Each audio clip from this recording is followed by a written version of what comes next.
Hey, welcome back to the Deceneus review. I'm Alexander Constantine. I've got a bunch of guests here today, including the esteemed Fisto Sobani. But before we start introducing our guests and say hello and everything, I wanted to talk about some of the housekeeping stuff around here. Well, if you guys noticed, I did a solo episode about books this week. 6 novels. I chose 6 novels that I really like. They're not the best novels. They're not the greatest novels. They're not even, must reads, based on some people or something like that. But they're some of my favorite novels, so I figured I'd share them with you guys. So if you haven't listened to that episode, go ahead, give it a listen. I talk a little bit about each novel. I talk about why I chose the novels, and I talk about the idea of where the novels fit into the spectrum of, from Marvel to abstract avant-garde writing. It's just a big, what do you call it, spectrum. So go ahead and do that. Give that a listen to. And let me see, what's been going on in my world today? Well, I just chased down an ice cream truck with my daughter a second ago, so I'm all short of breath, But last night when I saw a movie, so I've been going to the movies a lot. And I haven't been going to like exciting movie guys, okay? I've been going to like kids movies because I have a 6-year-old and I'm not taking her to see the Joker or anything like that. And honestly, no movie out in the last like 2 to 3 years has been worth me paying for a babysitter or not spending time with her. So we only go see kids movies. And I saw the DreamWorks Wild Robot last night. And I didn't really go in there expecting anything. I didn't know much of anything about it going in. And man, it was great. It was a fantastic movie, and it had some like really touching scenes and some real like anti-nihilistic kind of stuff. And if you've been following the Substack, the conversation has been just filled with like constant attacks from just these sad, kind of pathetic nihilists that are stuck in that like 1998 mode where they're constantly nihilistic about everything and it's always doom and gloom and the world's falling apart and life doesn't even matter, to the point where I started just blocking people left and right. I didn't want to deal with that. So it was nice to see a movie that had like a very, I would say, existentialist kind of concept where you break through your basic programming. This robot was programmed to be a servant, and it had no purpose besides that, and it found purpose. And I don't know, it was done in a combination that looked like old Disney movies mixed with Miyazaki. And if you've seen that latest Puss in Boots movie, which I also really liked as a kids movie, they did a really good job of visually with it. And this one, Wild Robot, takes the same kind of art style because it's the same team, and they make it look like a very like much Miyazaki but westernized kind of thing. And I thought it was really good. But beyond that, I don't really have too much to talk about today about myself. So in the studio today, well, in our digital labyrinth studio today, we've got our 2 guests. Well, first of all, Fisto, what's up, man? Hey, man, nothing much. Same old, same old. Another beautiful Sunday here in the near swamp. I know. It was homecoming weekend. It was homecoming weekend this weekend. So I don't know what that is. Friday. Oh, homecoming. Oh yeah, like the school thing. High school homecoming. Yeah, all the people come back, and it's I don't know, man. That was a big event here. I was a derelict in high school, man. I didn't do anything. All right, but that was fun. Bunch of crazy stuff on Friday. I missed all the fun stuff last night because I had a debate competition I went to instead with 7 of the students. I've started. That's one of the things I'm doing is starting a debate club at the school, and it's virtually brand new. So it was actually kind of great. We had one of our students hit top 5 out of like the 50 kids that were there, and then some of the other ones were recognized for their effort and performance during the event. So we brought home a little bit of hardware, and all the kids are looking to I mean, you know what? Compete and take trophies next time. So. Right. You know what? Being able to speak, being a public speaking is probably one of the most critical skills. All right. So if you're not blessed with looking good or being a blonde woman, and you're not blessed with being handsome, you better be able to communicate, and that's the key. Yeah. You throw in some debate there, which is basically lying. So being able to communicate and lie well is probably one of the most important skills. I've always been good at debating and talking, and it's just, I guess, my personality type. It's a talent of mine. And I can't even, man, in the hundreds, thousands probably times I've gotten out of stuff just by lying, being a master bullshitter, Like when somebody's like, what do you do? I'm like, oh, I'm working, I've done inspections of my work where like, federal inspectors come and I was hungover in the morning and I had no idea what the hell the inspection was even about because I forgot about it.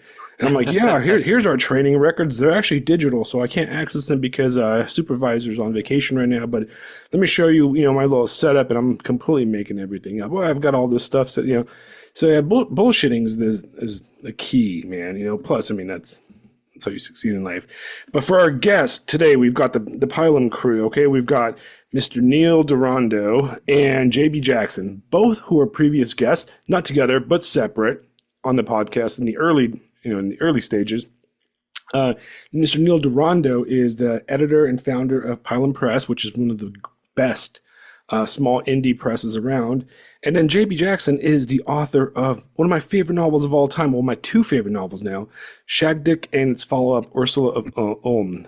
Oh, God, brain dead. Eats my ice cream. But Ursula of Ulm finally came out after, about 2-3 years of being in the works, and it's fantastic. I've actually read it twice already. I like this so much. I read it once in the initial what do you call it, in like the proof copy I got before JB was on the podcast, and then I read the final version, with the final fully edited version. It's got a fantastic cover. It looks great. I read that just recently, Thanks, 2 Alex. weeks ago. It's great to be here. Welcome, Neil. Welcome, JB. Likewise. All right. I'm excited. I've been looking forward to having this one for a while. I've been telling Fisto, I'm like, hey man, I can't wait to get those guys on again. I just love your guys' project. I love the whole thing.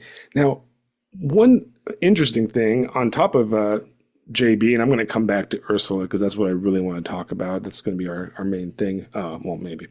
Is that Neil over here, he's also a Substacker, all right? He is one of us, right? And his Substack, Swing Thoughts and Roundabouts, is, in my opinion, and I'm gonna be a simp right now, okay? I'm gonna be simping for a bit. In my opinion, it is the best fiction Substack on Substack, all right? And I share it all the time, but I'm gonna, link it again. So if you're listening to this and you haven't read Swing Thoughts and Roundabouts, which is Neil's fiction Substack, you're absolutely behind the curve because the whole thing is a freaking lesson in just writing, in my opinion. I don't know. Have you got a chance to read any of it, Fisto? I have not. No. Okay, well, you need to go read it. But, all right, but Yes. you know what?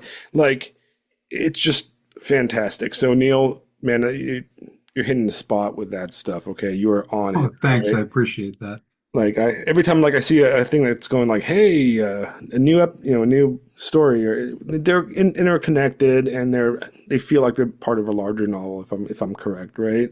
Yeah, I'm working out of a draft of a book I wrote in, I want to say it was a draft I wrote during COVID, and so the idea is to do a post, put up a post every Tuesday as I go through that draft, and I've gotten rid of a lot and rewritten quite a bit, but it's tightening up pretty nicely, and I guess I'm about halfway through now.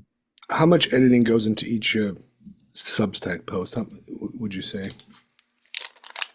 Well, I decided to go back to the way I wrote when I wrote on paper, and that was I would write my first drafts through to a final beat, and then just start typing again. So I'd have 3 pages of what amounted to notes, and then I would just start typing again. And it was physically demanding to do it that way, but it lets you rehear things. And I don't know when I stopped doing that, but it was a mistake to ever stop. So um, I just said to myself, well, why not redo that on the computer? I don't know why it took me 30 years to figure that out, but yeah. So for a week, I write through to a beat, and I have a you know a sort of arc that you're following. that's yeah, and but you can't make a lot of progress over 1,500 words. So I just write through to a beat and then I start to iterate it. So anything that gets posted has probably been through at least 5 iterations. So So, you're seeing so a you're sixth draft. so you're writing. You're initially writing by hand, like. Oh, back in the day I did, Okay, but okay. no, not no longer. I was like, man. I mean, I wish I could write by hand. I have doctor's writing, so when I try to write, like I I'm a pretty avid journaler, and Mm. I have tons of notebooks full of stuff. And about a year ago, I decided to go back and type all my journals. That way, they're in a format I can like Control F and find stuff in there. And damn, I got some ugly writing. Like some of Well, it, I was like, what did I say here? You know? yeah, it's very hard to go back. The nice thing about handwritten writing is that your writing will convey your state of mind in ways that belie the words sometimes. Right. And I mean, Um, I write without an unlined paper. So my stuff is like up and down and diagonal and stuff. And it just does, you're right, it does show this state of my mind, which is usually not good when I'm writing. So it's like, oh, this is where I started Zoloft, and this is where I stopped taking Zoloft. I'm just joking. All right. But like, it's exactly kind of the thing. Well, I want to do the important stuff first. So, Ursula of Ulm, you Neil published Ursula of Ulm, and obviously Shagdick, because Ursula of Ulm is the sequel to Shagdick, and Mr. Jackson over here wrote it, and it officially July? came out. Remind me on the date where it officially came out. JB, do you remember? Yeah, that sounds right to me. July. Okay, came in July, so you can find the book on the Pilum Press on Amazon all over the place, and obviously for you know independent reasons, you prefer people to pick it off of Pilum Press, correct? Yeah, it's $5 cheaper too if you order That's, from us. that's awesome. Now, for listeners that have not listened to the last, the 2 episodes with both Neil and JB, Shagdick it was one of my favorite novels that I read. I think it was 2019 or 2020 when it first came out, and I was actually living in beautiful Wow. Papua New Guinea at that time. And I read Shagdick in one day. It was a Sunday, and I woke up, I had nothing to do, and I was like, man, what am I going to do today? So I opened Shagdick and I started reading. I couldn't put it down. I was hungover from the night before because we had a party with the locals, so I was all dancing around with a bunch of like Papua New Guinea cannibals or something. And I spent all day on this veranda overlooking the ocean, chain smoking cigarettes and reading the novel. And I think I went through an entire pack of cigarettes, and it was those British cigarettes they had in Papua New Guinea that have 25 cigarettes per pack instead of 20. So that's and you know what? One of the waitresses actually came and brought me an extra pack. I remember that specifically because I was about to panic. I was like, I haven't finished the book yet. About it's Sunday and the cigarette place is closed, and the waitresses knew that I my entire happiness depended on nicotine and coffee, so they had a stash of cigarette packs. Anyway, so I smoked much, drank much coffee, and read the entirety of Shagnick in one day, and I loved it. And for you listeners, pick it up. It is okay. This is going to sound really lame, but I guess you could consider it an urban fantasy, but I hate that term because when you think of urban fantasy, you think of like lame shit, like I don't know, Harry Dresden or whatever, or vampires making out in Twilight. I think that's urban fantasy, right? And Shagdick is We love all other books. I but don't. we love Shagduk and Ursula Yeah. above the other, but we love them all. Yeah, for the record, guys, Neil and JB are very nice guys. They love all books, all of them. Me, I'm a hater. I'm a fucking goddamn hater, okay? I will tell you if I hate your shit, right? Like, if you give me a book and I hate it, I'm like, yeah, man, I hate this, right? And realistically, like, it's just how I am. Like, I'm Eastern European. I was born with like a full-on hatred that it's like, imagine like if you look at my heart, there's like one of those like gnarly like Transylvanian trees like growing in there, just fucking slowing me down. So My when wife, you read Shaduk, it grew 5 sizes that day. Is that yeah, what it you're just trying to say? no, a little like a little sprig of green popped out of one of those A little gnarly sprig of branches. green. You know, my wife's like, "You're like the only person that is miserable all the time, and you like it, like you Can you enjoy put that? misery." Can you put that on the back cover? A little sliver of green shot out of my Yeah, heart. yeah. Alexander Constant. Like out of my black diseased heart, you know. And my wife's like, God, you're miserable today. Is it because you're happy? I'm like, yes, okay. And I dwell in misery. Which, by the way, a brand new Cure album is coming out in like 5 days. I'm really excited about. Anyways, but Shaktica is not your kind of like lame ass like urban fantasy, but it's urban. And it I don't know. is, you know, I've struggled with you that. know, It's probably look, got a little bit JB, of would you say it's everything more in it. horror than fantasy? Kind of like a Mahler symphony. All right. Um, out of all the Right. And you know what? Out of all the novels I've read, the best one to compare it to, oh my God, where's my thing at? The novel I compare it most to, and I'm just crap in my pocket. Give me a second. Okay. The novel I most compare it to is Umberto Eco's Foucault's Pendulum. All right. So what's going on in the novel, guys, is that we have our main character, and he is a librarian, right? What a lame job. I'm just joking, JB. I know you're a librarian.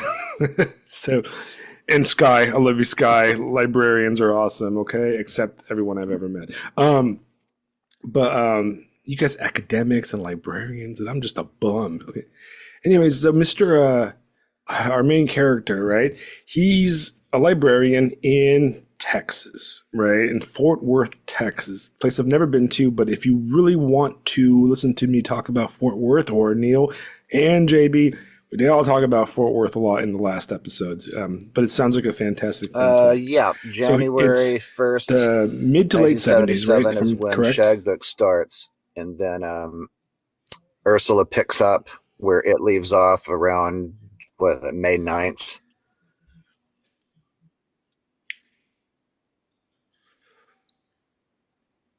All right. So JB over here, he is a stickler for detail, and he mentions television shows and events like football games and stuff that happen. And when I was reading it on that one day of, you know, manic cigarette smoking, very similar to how I feel today, actually. I was like, I'm gonna get this dude. I'm gonna get this guy. So I went online and I looked up a football reference. I believe you mentioned a Super Bowl or a game, and yeah, you had it right. I was like, oh man, he got it. He nailed it, you know. And I actually did that a few times where I looked at like, I'm like, is this band out yet? Did this album come out? And he's a stickler for detail, guys, right? And you have pretty good taste in music. It's more Fisto's and Alexander Helene's taste in music than mine, but good nonetheless, right? So back to the quick summary. Our hero, he is a young librarian. It's working a at the, fictional you said that was university Fort Worth called College Porteous or Fort Worth College. University or something like that. Yeah. Okay. It's like a small school at Fort Worth, and he's got this big library. And his, like, one of the professors, I believe he's retired, but he still hangs around the library, gives him a diary, like a journal, which is, hey, we were just talking about journals, right? And he's like, hey, start writing the journal. There's a bunch of cool quotes at the beginning. And what the novel is, what Shagduk is his journal of his first year.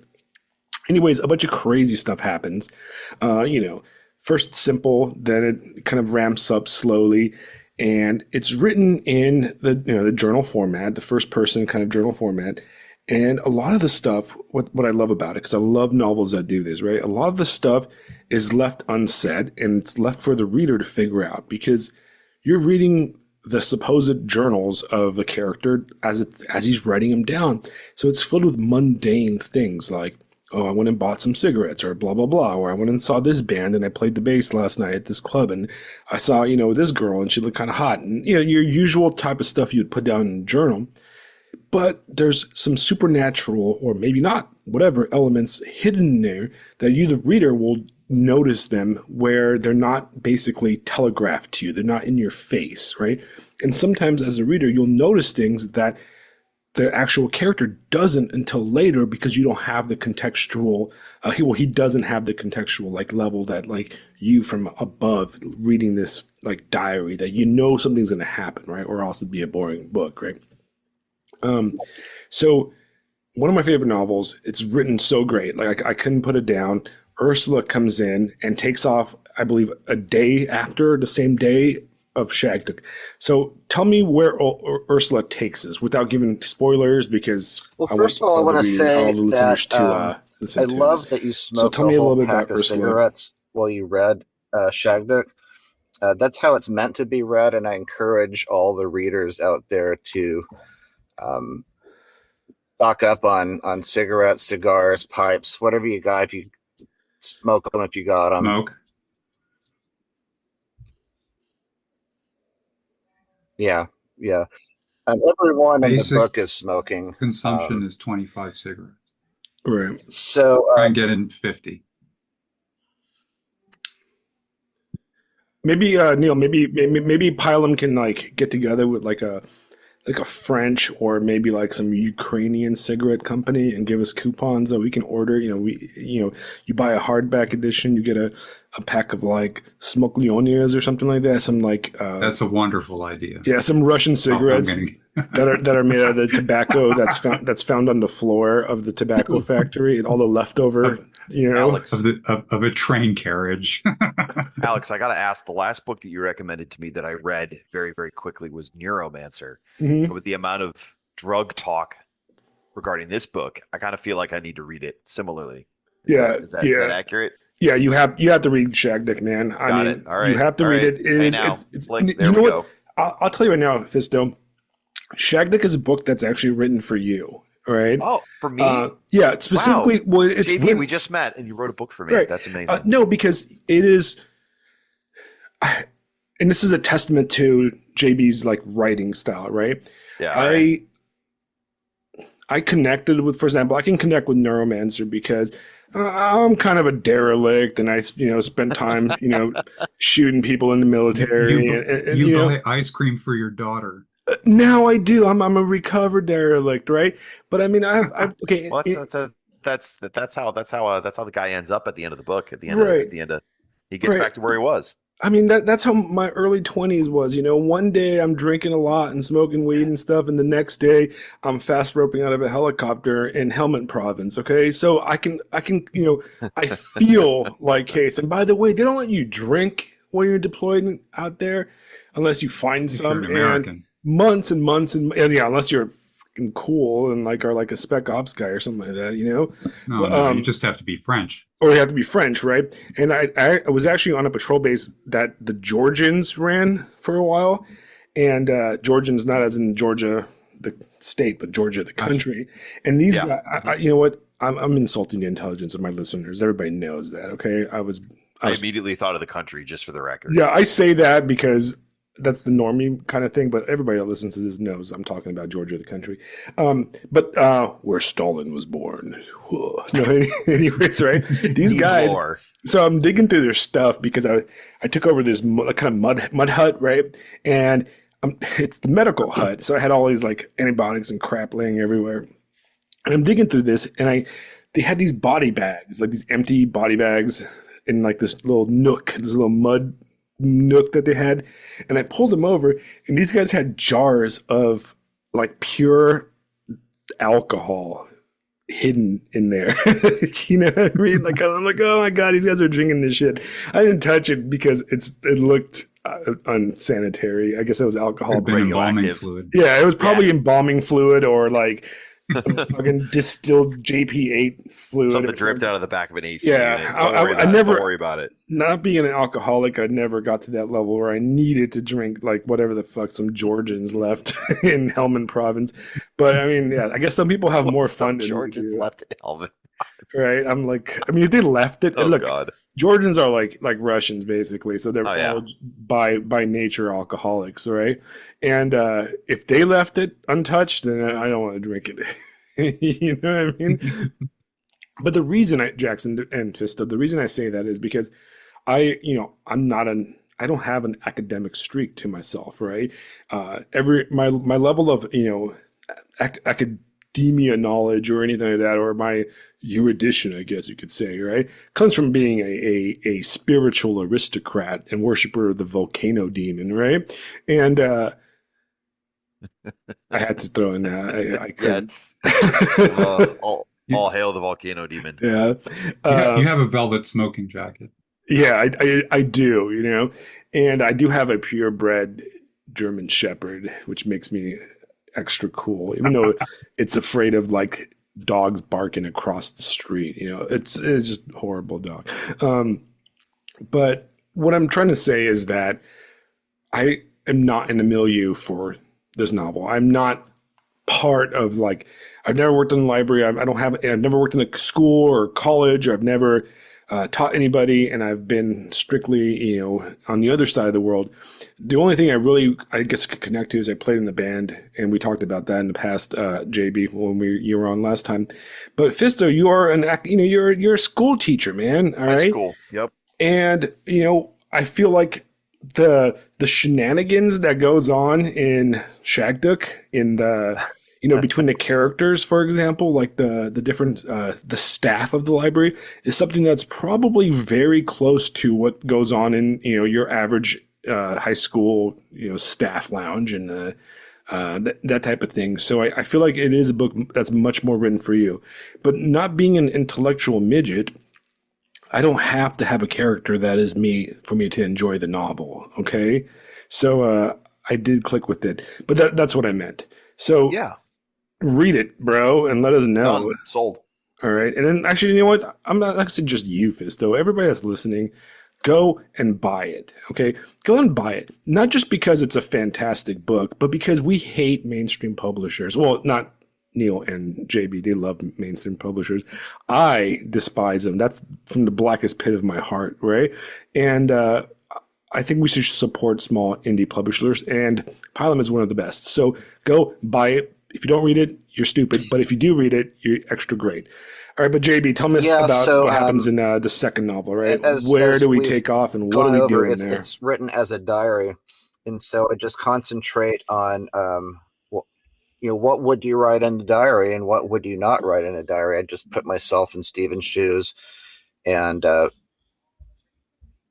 write what happened that day.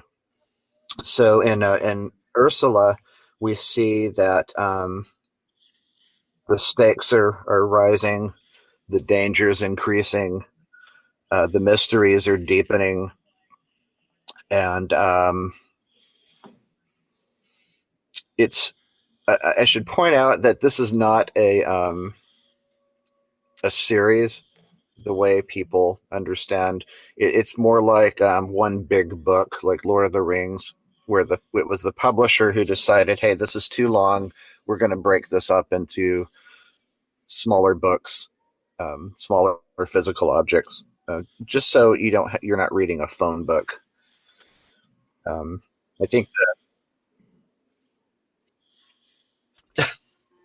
Well, you're interested in the book, and I gave him like a 250,000 word manuscript, and right off the bat, it's like, this is really long.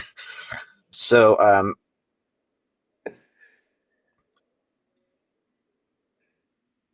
well, it's a very easy argument to make. It's like, well, but would you rather one be paid unexpected one thing that time happened out of or breaking this, it or would you up rather be into paid individual 4 books times? is that when we decided Shagduk should end somewhere around here, it was a mutual decision. We kind of read through the story together and picked the spot that seemed like it would be a good break point.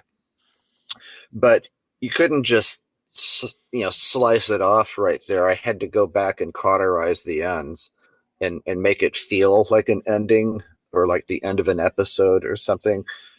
I think the book benefited from that. And likewise, when I started working on Ursula, it just abruptly picked up where the last day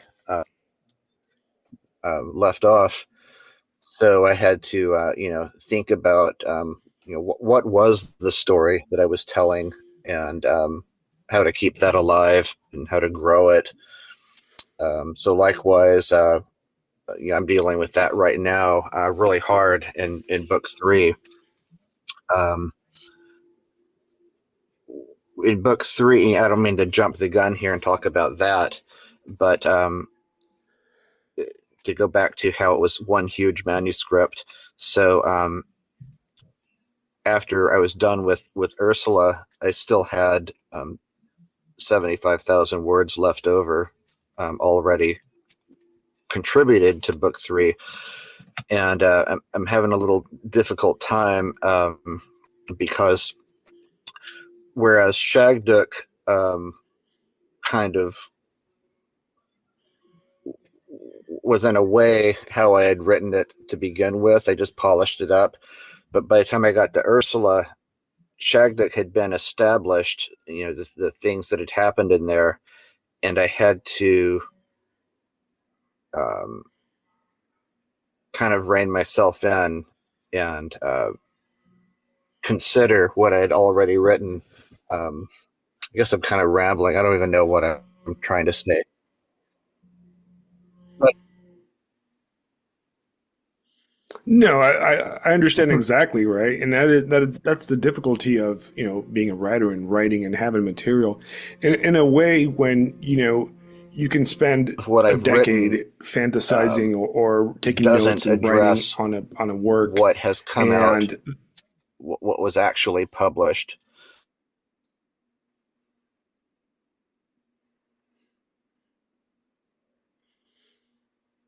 right. Right, so you're going back, and now you're basically taking off from where you left off and improving on the stuff. And look, Ursula, going from Shagdick to Ursula is seamless. All right, and for you guys that are going to read it, that haven't read the first one, haven't read Shagdick, it's not one of those novels where you get to the end and it's like to be continued or whatever. It could be a standalone novel. If you read Shagdick, you don't like it, and or you like it just enough, and you don't feel like going on to Ursula, you don't have to, because the pleasure of it is really to a point stylistically, and also the enjoyment of the characters, right? While there is an ongoing plot, it snakes and weaves, and it eventually comes towards a head towards the end of the book. The real pleasure, in my opinion, my favorite parts of the novel were just the weird stuff when they're playing music in the bar or at that crazy outdoor festival, and they're creeping around in the professor's house, and it's just kind of the everyday stuff, all the weird stuff with the missing cat and that weird business trip they took, and the strange side characters where I'm like, are they bad? Are they good? Is this, what the hell's going on with this girl, or with this guy, or whatever, And that's where the joy comes in from reading that novel. It's a novel one that of the pleasures of working with a writer like Jackson is that he sees all the way around his object. There's lots of stuff that isn't made explicit. Right. So when you're responding to it and you're sort of, we have lots of conversations, and we'll discuss impasses and this and that sort of thing, but he's never at a loss.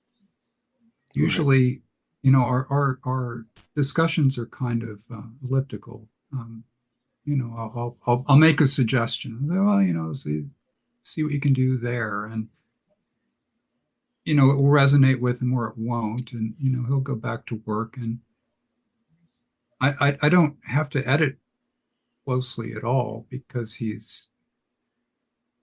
pays so much attention to his own work, which is a curious thing to say, because actually most writers don't pay attention to what they're writing. They're set on broadcast. Still, Right. Neil sees things that I don't see.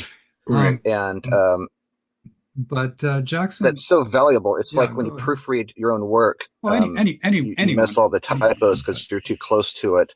But Neil sees all sorts of potential that I don't necessarily see, so I can develop really interesting threads that I might have left alone. The book that I gave him and the books that you guys are reading, the difference has been night and day. I'm so glad now that I didn't publish it myself. I was looking forward to it at first because I wanted to. I'm interested in all aspects of books, from their conception, writing, and their producing them, to publishing them, and what happens to them in bookstores and libraries and afterward. So I was looking forward to that, but working with Neil has been quite an education. I can feel myself becoming a better writer every day that I talk to him. But when he does make suggestions, sometimes, like what Alex was saying, a lot of stuff doesn't go unsaid. Like, for example, if you're shot, you don't go home later and write in your diary "arg."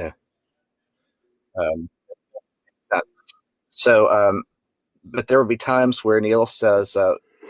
Right. Just he gives me a big question mark. It's like, "What is this?" And I'm thinking, well, if you'd been reading closely, you would know. But I think about it, and it's like, well, no, I'm just assuming that the reader is as close to all this material as I am, and that's not the case at all. So I do have to remind myself that you, the reader, don't know anything about Stephen and his world, and all that you know is all that I'm giving you. So back to, can you read Ursula first? I wouldn't recommend it, only because I wouldn't recommend you read The Two Towers before Fellowship of the Ring either, but you can.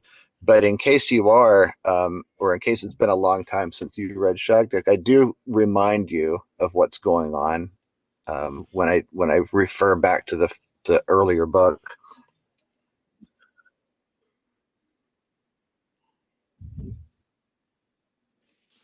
Right. You actually do a very good job of that, and it was definitely good because I think I reread Shagdick like a few months, and then I was going to read Ursula right away, but then life came at me, and I just ended up picking it up.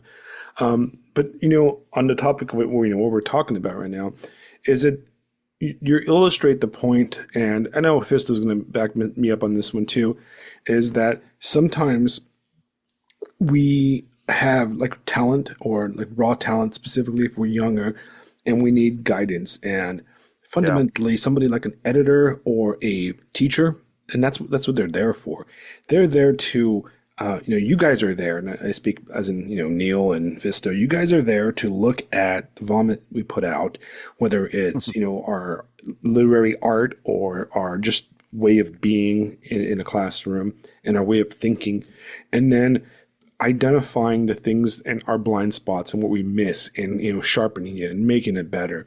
And that's the one kind of key thing that we tend to fail at in Yeah, the independent definitely. writing world, because there's a lack of editors. We've talked about this forever. It's like uh, and unfortunately for editors, it's a talent and it's a skill set. It's a very difficult skill set. Like, I could never be an editor, right? I don't have the chops, the writing chops for one thing, but I don't even have the temperament or the personality to be an editor.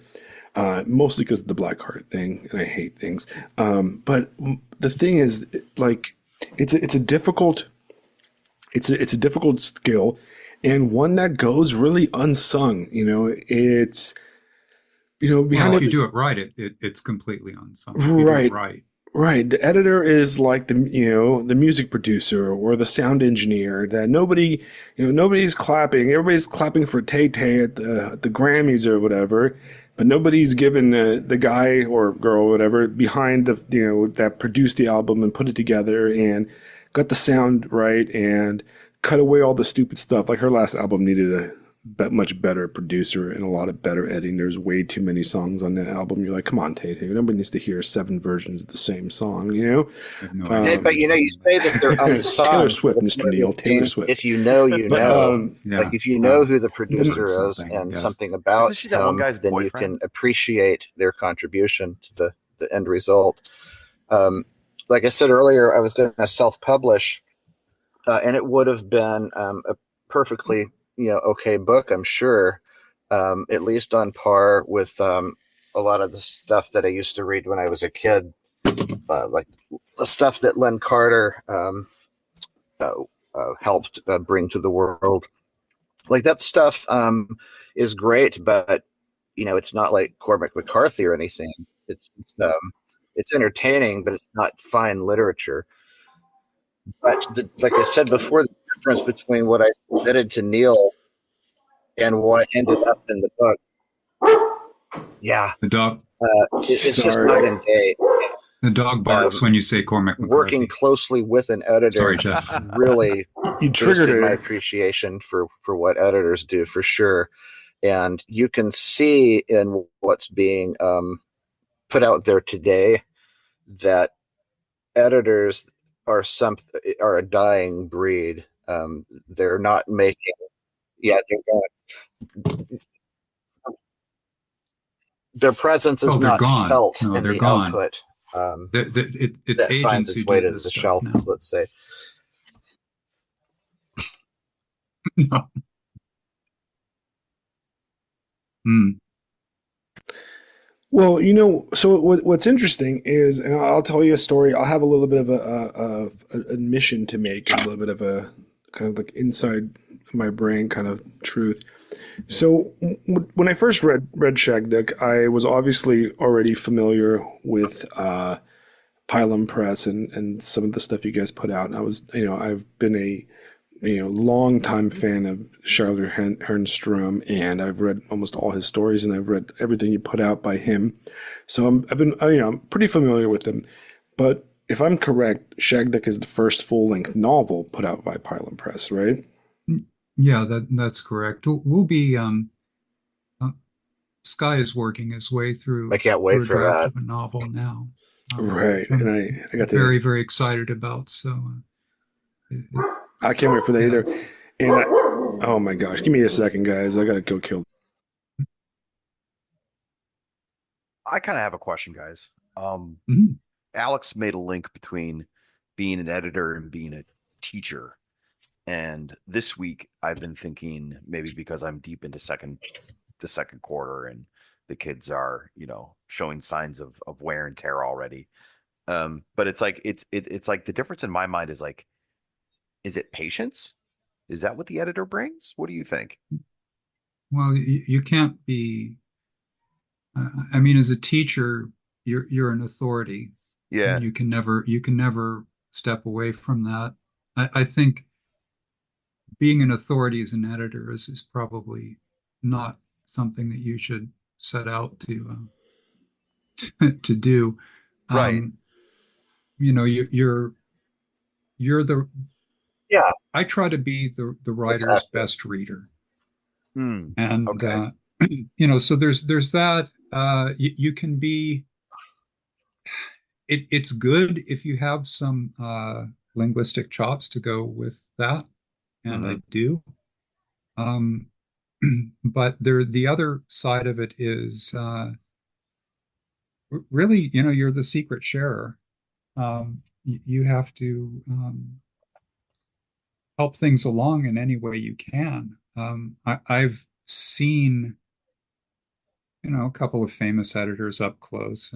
They've been colleagues of mine, and so there are basically two modes. There is one mode where an editor is very interventionist, who will take a finished manuscript and rewrite it. And then there's another sort of editor who is, a friend and doesn't do anything to the manuscript. And I try to come up with the median between those two poles. Yeah. Probably err closer to being a friend. So I mean, in a teaching context, and I've heard you talk about teaching before, so, if you give a really, really difficult task that the student doesn't think that they can accomplish, what you want to do is position yourself as a resource to help them accomplish this difficult Right. task that you yourself has set. Um, you don't, you're not really an evaluator, or you're not someone who punishes and rewards. That's beside the point. Yeah.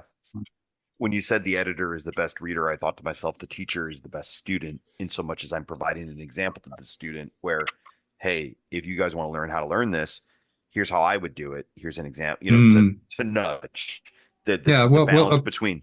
Go ahead. Approaches, you have to recognize when a certain approach might be sterile, and be able to express clearly an alternative. We never, I don't know about you, JP, but I don't feel like we ever got into an editorial impasse with either of these two books. I think it was just a joy to edit. I would, make my notes, and Jackson would come back with solutions that exceeded whatever reservation I might have had. He's very, very good at paying forward on expectations, and in the narrative. He's far harder on himself than I ever could be on him. So, with a writer like that, you just, you instigate and then you get out of the way. Yeah. What's always interesting is that, many editors are novelists themselves, right? And sometimes I don't know that not all of them. That's true. No, you're right, really. But I've read stuff like I've often been like, who edited this, and then I come across like a novel that's written by that editor, and I'm always usually mostly disappointed because it seems that like they're two different mindsets, two different skill sets in a way. Would you say that they're too different? They're very different. I've known. I won't name names because I don't feel like pissing people off today. But I've had colleagues in the past who are far, far smarter than I was, and yet they could not write. I mean, I'm just enough of a villain that I can write. It takes villainy to be a writer. I like that. I like that. To actually create something. I mean, you have to not know your place, and I think part of being a successful editor is having an understanding of where you can situate texts within a larger cultural context. And so you spend a lot of time thinking about your place or the last paragraph, that you wrote. Does this have a place in the spot that I imagine it to be? It's a crazy way of working, but I know of one very, very brilliant editor who has had an illustrious career, who always wanted to write, but just can't do it. It's always, his expectations are so high that he's never taken the pause to actually learn how to create. And this is true of literature students as well. When I was in graduate school, I was very, very frequently disappointed in my colleagues. But the part that was sad about them and excusable was that literature students, readers who read to interpret, don't have that villainy usually. Now and again, if they do, they can be very brilliant critics, and they can be very brilliant professors of literature, but it's rare. I think it's very rare. Well, that's very interesting, because there's without naming names of authors that we probably all know out there, both independent and mainstream, there's a mindset of just work, just write, put that crap out.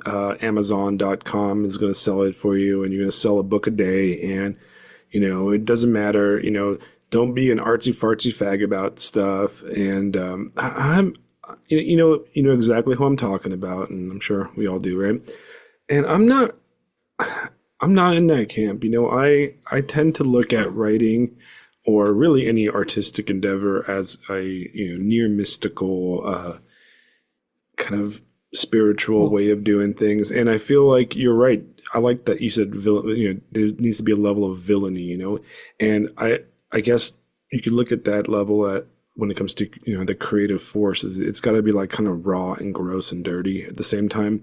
I don't know, but I mean it's there's an essential sort of arrogance to to create something.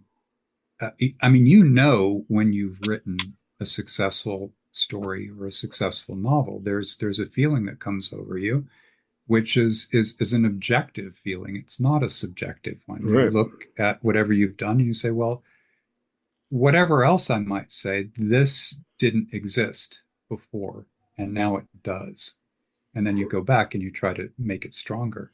Right. So I think, writing hard that way, is a product of its times. I mean, there was the idea that we could, with a little bit of finagling with Amazon's algorithm, you could get particularly a very short book if you had a large social media following, and that you could raise a bow wave of interest and sell off of that momentum. I think that may have been true for a while. I don't think it's true now, and I think particularly with the advent of AI and with real villainy, with real organized villainy, not only is that no longer possible, but it's making reading harder and rarer than it already was. Right. I mean, listen, in my opinion, if you step into the arena of fiction writing, literature, any genre, whatever, and you're thinking that I'm going to write a bunch and I'm going to make some money or I'm going to become famous, I absolutely think you're a moron. If you're going to make money doing anything, well, you're deluded. You're insane. You're better off making some cockamamie, like mentally ill political Substack, and you'll have 8,000 followers by saying Orange Man bad over and over, and they'll toss you $5 a month, and you'll be making 50 grand a month in like no time, because one, you're right, nobody reads. That's the truth, and I hate to admit it, and I used to argue with you, but I tend to agree. Well, nobody reads anything good. I know plenty of readers. They're just reading giant 2,000-page romanticism. Well, this is a good question to open up to Jackson as he's on the front line. Mm-hmm. What, JB, what's your notion of people read what's in front of them. Patronage at your and library, because that everyone's doing that's what they're talking about, and it's a vicious circle, and things gather a lot of momentum in our culture when everybody's looking and reading and listening to the same things. I've numerous times I've gone through the library and saw an empty display stand and put something that I thought was cool there, or even just something that was obscure, and sure as shit, an hour later it's gone. Someone checked it out. You just got to put things in front of people. So one thing I've noticed, and this is true of libraries as well as bookstores, is especially of libraries, the stuff you see on the shelf was all published in the last 20 years. The stuff that the library acquired a long time ago, classics, literature of the 80s, whatever, that stuff falls out of circulation and it gets withdrawn, it falls apart, and typically it's not reordered, and so it just sort of disappears. And so one thing I noticed that, and this is true of any library except academic ones, is a lot of the fiction that I read in the 80s is now unobtainable in a library, as well as bookstores. So I do try and restock that stuff and put it in front of people's faces again, because, just because 40 years has gone by, 50, 60, hundreds of years, doesn't mean that that stuff is not important or not any good anymore or irrelevant. So one thing,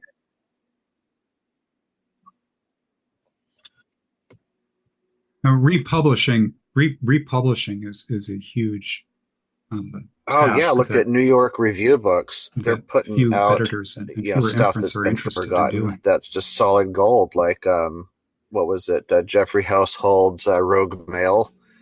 Like, I wouldn't have even known about that book had they not put it in front of me.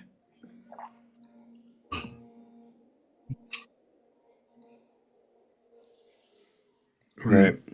But I mean, this is not a problem that's just in the novel, the written the written word world. You have the same thing with film, right? I mean, you have so many great movies from, 50s, 60s, 70s, and even the 80s that are not being streamed anywhere. So they're not in front of you, right? They're not being put front and center by Amazon or Netflix or whoever the fuck, right? And they're not in the DVD section of Target or wherever people buy. I don't know, where did they buy DVDs now? It would be a mistake. It would be a mistake not to think for a moment that the archives of everything aren't on fire. Right. I think you're right. And it's a terrifying thing because we're looking at a century of film, for example, that risk being lost. And I listen to different podcasts, and one of them occasionally listen to Quentin Tarantino and I believe John Avery or Jack Avery or whatever his friend's name. He was a co-writer on Pulp Fiction or Reservoir Dogs. And what they do is they talk about movies that are obscure and weird and kind of forgotten and that were popular. And in the way they talk about these movies, they're like, oh yeah, I remember when I was 16 and we went to the Galleria and we saw this movie and it was huge and everybody went, all my friends went. And then you can't even get this fucking movie on like Amazon anymore. You can't even order the DVD. It's like completely gone. It's disappeared. And they screen these movies and talk about them. And in the book world, it's even worse than that because movies tend to have a little bit more, in a strange way, they're a little bit more solid because of the media kind of format of them and the fact that film is the American 20th century art medium. But yeah, what happens? What's going to happen to all this stuff? What happens to all these books? And some of these books are so valuable, even the more pop kind of simple adventure novels. I remember when I first read Scaramouche, and I remember talking to you about this, Neil, a lot. And Scaramouche is by Sabatini. He also wrote Captain Blood. I believe it's a novel from the early 20th century, and it's a novel about the French Revolution, and it's ultimately an adventure novel, right? But it is that lawnmower guy. Anyways, it's a great novel, and nobody's ever heard of it except for like maybe you, And it's like it's a novel that I'm shot, and it got made into a movie, and it got made into I think multiple movies, and it was a very like huge hit and very popular at that time, and now it's just disappeared. Like I found like a weird $1.99 copy on Amazon one day on Kindle that I picked up, and it's sad, that like there's all these fantastic novels that are forgotten. They're not put forward in the zeitgeist. Scaramouche I read in my high school library, right? And it was published in English, I think, in 1921. Is what the internet tells me. Yeah, I can do that right now. Jackson, can you go and check to see if you have it in your library? I'm curious. I'd be very curious to see. Because I love that novel. Have you ever heard of it, Fisto? I have not. Another one for the list. Yeah, it's an old novel. It's a really good one. But yeah, I mean, it's an adventure. Honestly, Scaramouche is a novel that if I would have read it in high school, if somebody gave it to me in high school, I would have really been much more into reading than I was at that time in high school. Okay, I was a nerd. I read a lot, but I can see as a novel that I would hand to a teenage boy to read a novel about a dude that disguises himself as a clown and fights people with swords. You know, like come on, like why Okay, I've isn't that got it. novel like the most I popular looked it novel up. ever There's for one that copy in the age system, group? You and it's one know, of the academic libraries has it's it. It's actually checked out. Yeah. there we go. Somebody's reading a Oh, great that's novel. good news. You see? Yeah, there we go. Right.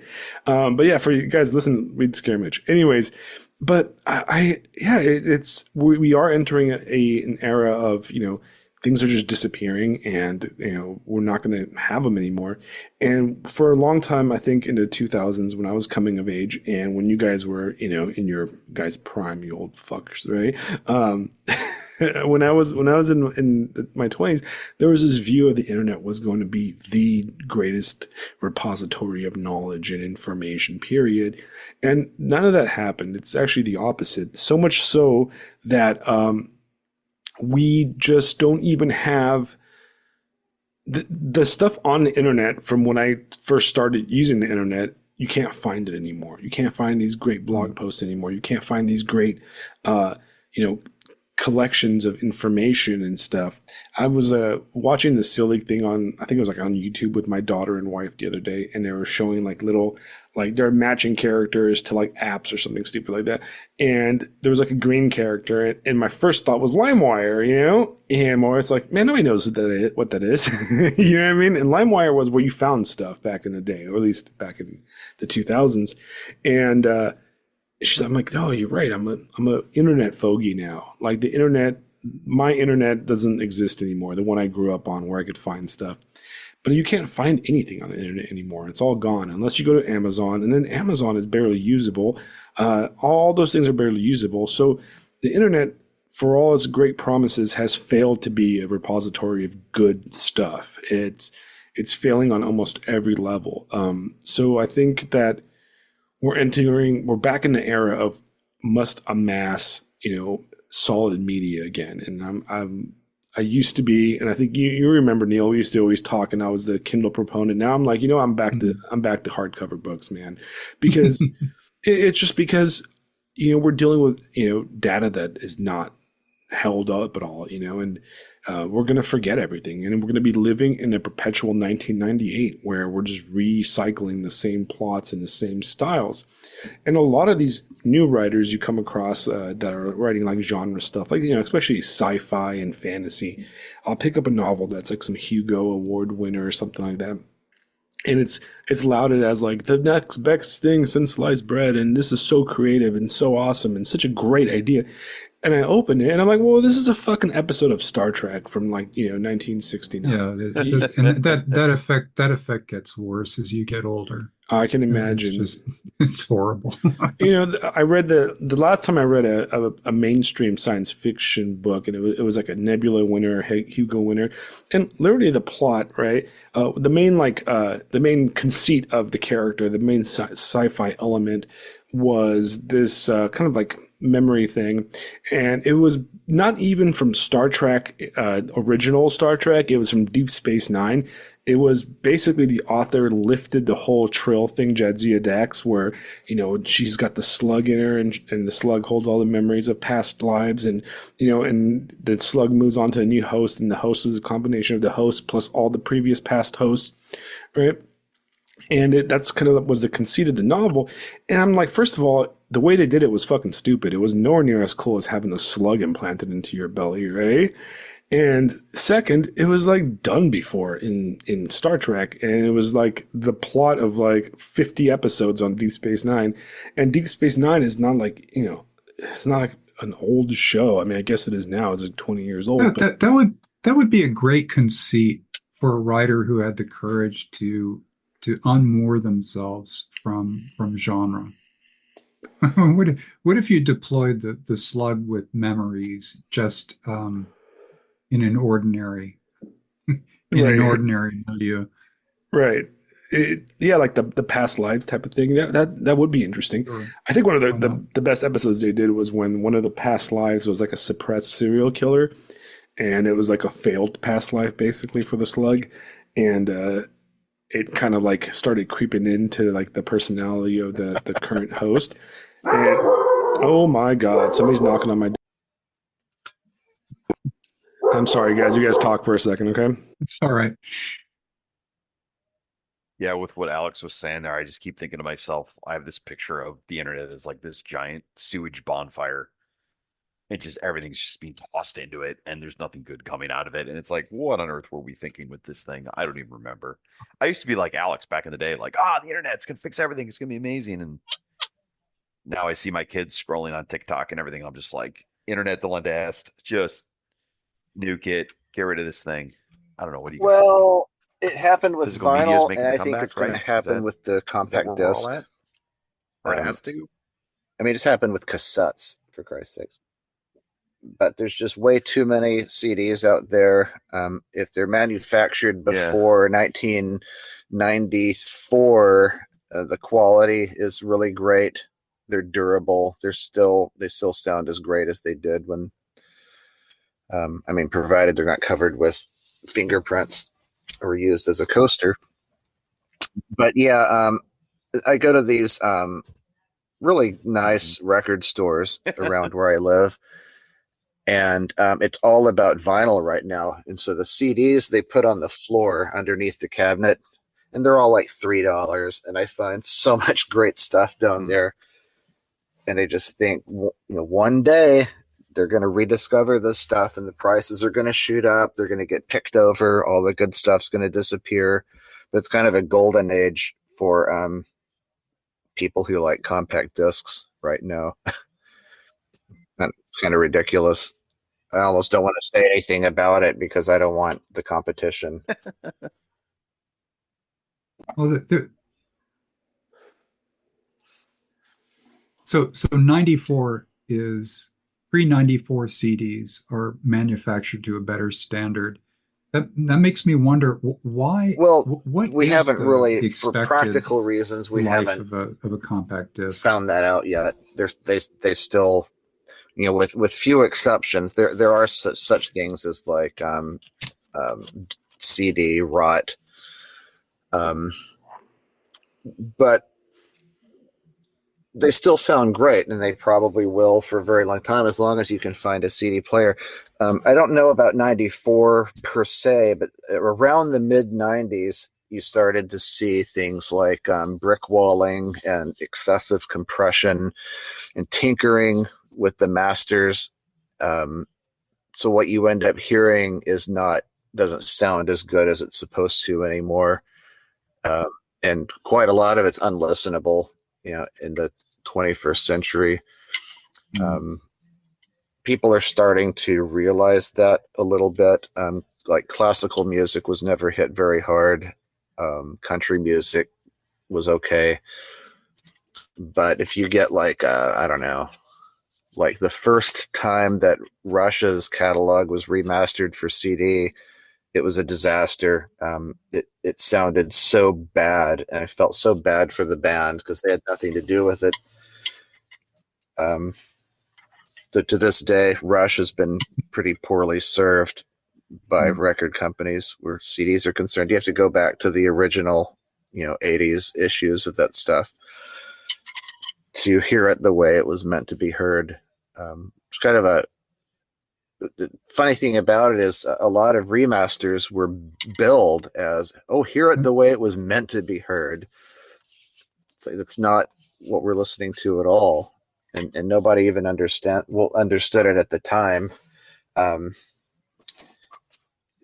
go off on a tangent, the history behind that is the iPod was ubiquitous at the time, and people who manufactured, produced CDs understood that if you if you made the CD louder, it would, you could hear it better in an iPod. So everything that came out was optimized for that. And at the same time, those remastered versions were being played on the radio, and they quickly discovered, oh, the remastered stuff's way louder than the stuff that's not. So we have to keep making it louder to compete with all the other loud stuff. I've popped in newer CDs that have almost blown my speakers. I wasn't prepared for how loud it was.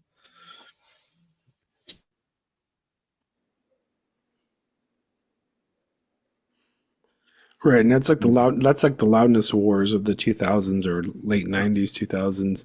I mean, I think if I'm correct, right, I'm not a big audio guy, but a lot of this stuff now sounds like ass because it's, basically mastered for Spotify and streaming, and Spotify has kind of taken over as the place to release a single, and you kind of have to make it sound good for Spotify I do so this people all the buy your time. I'm album. looking for Otherwise, they parallels won't. and everything. So, what's happening to music is it's happening to everything. You just have to think about it.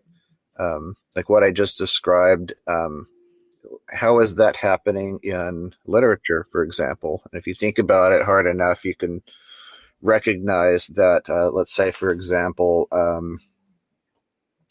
with Spotify and various streaming sites, anybody can put stuff out there, and musicians who are not necessarily engineers or producers or have any technical know-how, that's if you self-publish, you run the risk of putting something out there that is lacking in quality. The writing can be great. It may benefit from an editor, but the font that you chose and the size of the font and the quality of the paper and all these different things, it's just completely transformed the landscape of consuming art. By art, I mean, all of art.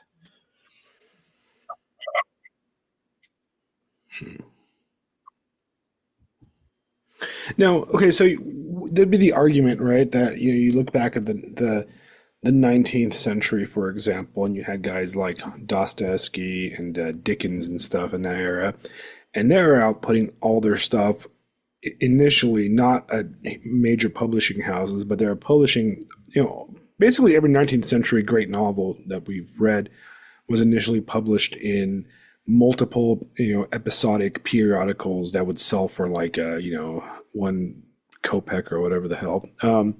And or indeed newspapers. Oh yeah, basically in newspapers.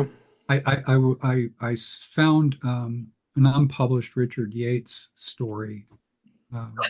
Jackson, you'll appreciate this, right? Because I remember you once tracking the paper down was not all acid of free, by the Salinger's way. unpublished work, and that was before. Right. Well, anyway, I found this Richard Yates story in an issue of Cosmopolitan from I want to say 1957. And I was looking at the table of contents. This is not a short story that Yates wrote. It's 5,000 words, easy. There were 4 stories. Yeah, which meant that people like my mom were reading Richard Yates. That was a monthly magazine. Boggles the mind. Yeah. Right. I mean, it's a different world, But I mean, what do you think of? Okay, what do you think of like more like writerly kind of platforms like Substack, right? I mean, do you think that we can build something on a format like Substack where you're I think you're building. You're King Canute. You're building against the tide. Right. Right. I mean, if you're on Substack, you understand that about 80% of the discourse on Substack is about being on Substack. That's true. And it was like, was it 3 months ago that they started Notes? So Notes, for the uninitiated, are Substack was originally organized around posts, which I do on my site, Swing Thoughts and Roundabouts, and my posts are usually 1,000 words. It's not some it doesn't take an hour to read, but it doesn't take a minute either. So I think to push the platform, they invented notes, which are like tweets basically, and you see the same sort of discourse that happens in tweets and notes, and it's made the site. I got on just before Notes was installed, and so Hey, check I'll out what we never were complain about saying earlier Substack about on Substack. I'll complain about it here. how I discovered if you put something in front of someone's face, they'll pay attention to it, like what I did at the library. Well, with the population explosion, and it's easier than ever to put something out there, it's too difficult to put something in front of someone now. How do you do that? There's a lot of good stuff out there still, like what Neil's writing on Substack, for example. But you've got to know about it. You've got to hear about it somehow. But if you don't, it's just completely drowned out by all the search spots. In a way, in a way, I don't mind because I like that word of mouth bit. I mean, I'm so old that I can remember when Gary Newman's album Cars came out, and that you couldn't find that in the stores. You had to make a trip to buy that. I mean, and you didn't hear about it. You didn't hear it on the radio. You heard about it from your buddy who had it, whose cousin in California got it.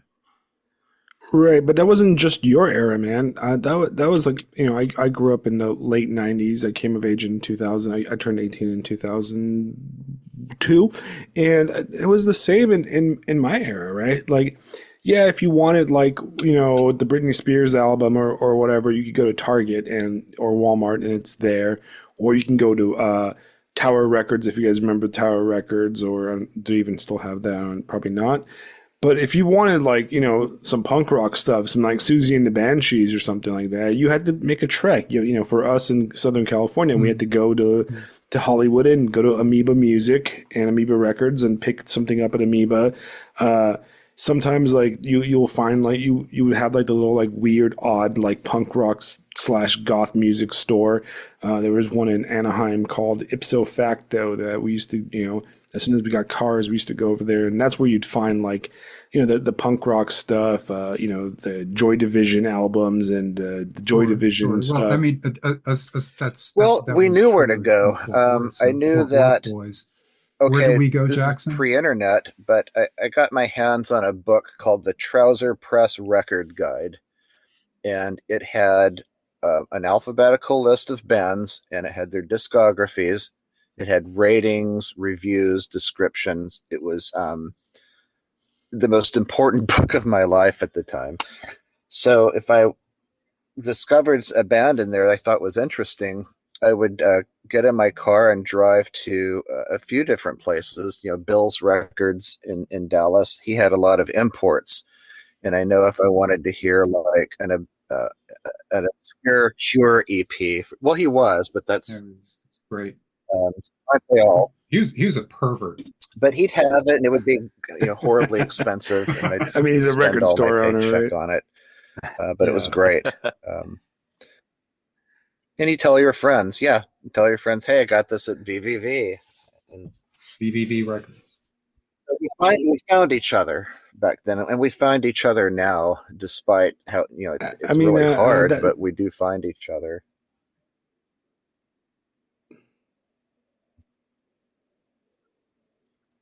So, ultimately, when it comes to like, the business of writing, I think that one thing that it's the Wild West. We have to accept is that, we are on uncharted territory. It's the era of, the empire of giant publishing houses and, that one author that's going to make it and he's going to get flown around the world for press conferences and people are actually going to give a shit about it. It's just a fantasy that no longer exists and it's just never going to happen. Probably, maybe like, I wouldn't want to leave rural France to do that anyway. Right. So I mean, the other side of it is that fantasy is selects for fewer and fewer people. Right. But ultimately, like that idea of, I'm going to become the next Stephen King or, even Bret Easton Ellis or one of the 90s guys, like, I mean, shit, Donna Tartt, for example, right? Who, I think she's due for a novel now. It's been like 10 years since the last one. But I mean, you can mention, people cared about who won the Pulitzer Prize like 20, 30 years ago, and people would talk about that kind of stuff. And if I mention like the Pulitzer Prize to anybody I work with, they're like, "What the fuck you talking about, man?" Well, the Pulitzer's not a good thing to discuss when it comes to novels. It's been Right, the right, most overtly political prize since there was a Pulitzer Prize. right. But But you know, any of substitute them, whatever prize you want to say. yeah, substitute whatever. I just thought about that because I think Donna Tartt won that one for her crappiest novel out of her three novels, in my opinion. But you have that kind of world that just doesn't exist anymore. But you do have a world where, in a way, while you can't, the record store with the creepy pervert that sells you, strange bands and recommends strange bands doesn't exist anymore. You do have, the internet and podcasts and word of mouth. So I think you can become very insular in your choices, and you can find all these, the stuff you want if we have the right guidepost, and I think maybe that's our job. Maybe I think that I think that insularity is a little bit sad. no, I agree. I mean, but part of the joy of you know the way things were when 15 or something is you could say, oh, went to Bill's. Oh, did he try to feel you up? And Right. everyone knew what that meant. Um, at the same time, Jackson was talking about musicians, and I guess it's over the last decade I've noticed that it's ride or die time. Ride or die time happened first for musicians, and by that I mean, am I going to continue to be a musician given that you mentioned LimeWire the other day, a moment ago? Um, am I going to continue to play in my stupid rock band? And so that's like a really you have to think about it. If your intentions aren't pure, and musicians they're generally so autistic that they're so deeply into their art they don't think about this kind of stuff. Um, the musicianship that I've been seeing, particularly in live acts, is off the charts good. Right. I would say the same thing. Yeah, and this is, these are the people, these are the guys who are going to do it anyway. It doesn't matter how hot the fire burns. They're going to get together, they're going to do sessions. Maybe the band isn't going to be the band isn't there to play stadiums. They get together, they form a band, they do a couple of discs, and it's cool, and they go on, they do another thing. I just found I love discovering stuff on YouTube because it's so hard. But I found this band called Brain and Bone, and I think they're out of it might be Asheville. Anyway, I came across a song there's called Valley of the Kings, which I just thought was great. And what Jackson was saying earlier is that there's not an engineer among them because it's really poorly produced. It doesn't come off the way I think it should. But the song is kind of a power pop riff that sounds like a little bit like Peter Case from the Plimsouls. It has that very major key upbeat vibe to it, but it's not engineered. It's like, oh well, we'll just put it up on YouTube and see who discovers it. I'm looking at it right now. I think I was probably one of the first people to discover it, but so they've had 700 views in 7 days, so that's pretty good. But these guys, Brain and Bone aren't in it to. They're not going to play the Texas Jam. They're not going to fill a stadium, and that's not their project. I don't know. I'm watching it right now, and it's reminding me of the stuff that like my friends and I would record in our garage, just because we could and we felt like it. and Yeah. it's just having some Well, fun. Right. I mean, ultimately, like, This you is pretty know, hip. This is cool. I'm gonna have to listen to this once we're done here. Well, what's, Yeah. we say stuff like, oh, the people don't, when it comes to music, I'm a proponent of current day music. I think there's a lot of great stuff out there, and I find new stuff all the time that I like to share with people, and I get get all amped up into it. But I mean, you look at music, right? There's an audience for it, right? I mean, you got somebody like Taylor Swift that's a billionaire, right, off her music, yeah, right? I mean, she makes more money than any other musician in the history of music. Like, she's surpassed like Prince and Elvis and David Bowie and every great, and her concert tours last like 2 years straight, and you know, and then you've got people behind her, stuff like Lana Del Rey and Beyonce and all those that aren't slouches themselves either, and have long careers, and they've had they pack huge stadiums. Yeah, I oh, mean, come yes, on, Lana Del Rey, she's kind of a slut. okay, you better take. That's part of her. Yeah, okay. This is a Lana She's Del not going Rey. to try too hard. Yeah, this is a Lana Del Rey respecter. She's working. I I'm 2000, glad got a country 2025 album is now. going to be her country album. She's going country now.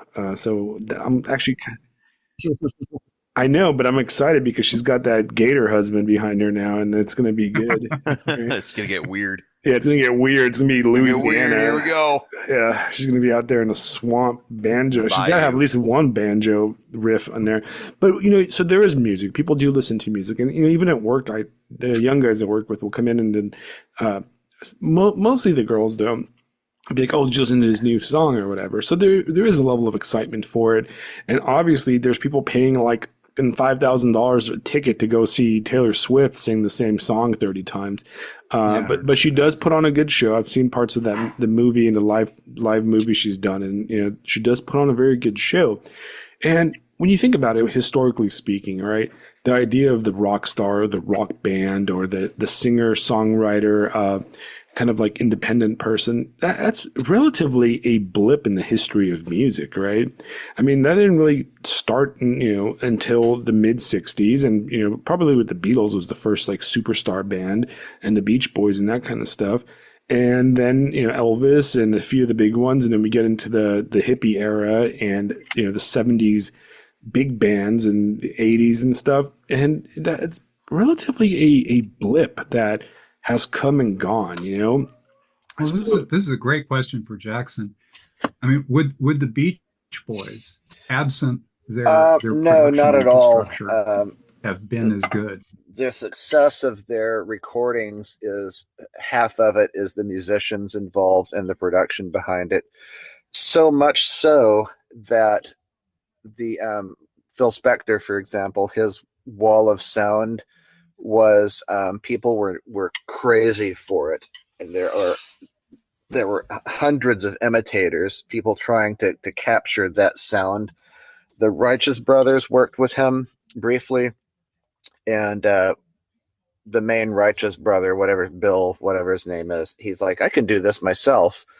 And he knocked off some more recordings based on what he observed Spector do in the studio.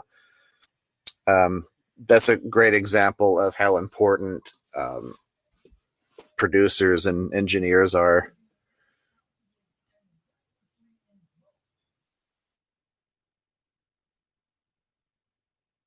so where does Charles Manson come in this Beach Boys conversation?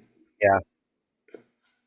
I just bring it up because I read that book Chaos, which I highly recommend. I don't know if you guys heard about that one, and it's basically like an investigative reporter putting together a bunch of files and stuff from the Manson era and all the weird stuff that was around the investigation. And I thought it was hilarious because the Beach Boys obviously play a large part in friends with each other, the Manson story. Sooner or later, you meet and people. Their producers. I guess Manson used to hang out with Terry Melcher and that crowd, and at one point, I guess they liked a demo that Manson played, and they turned it into one of their own songs. But yeah, that's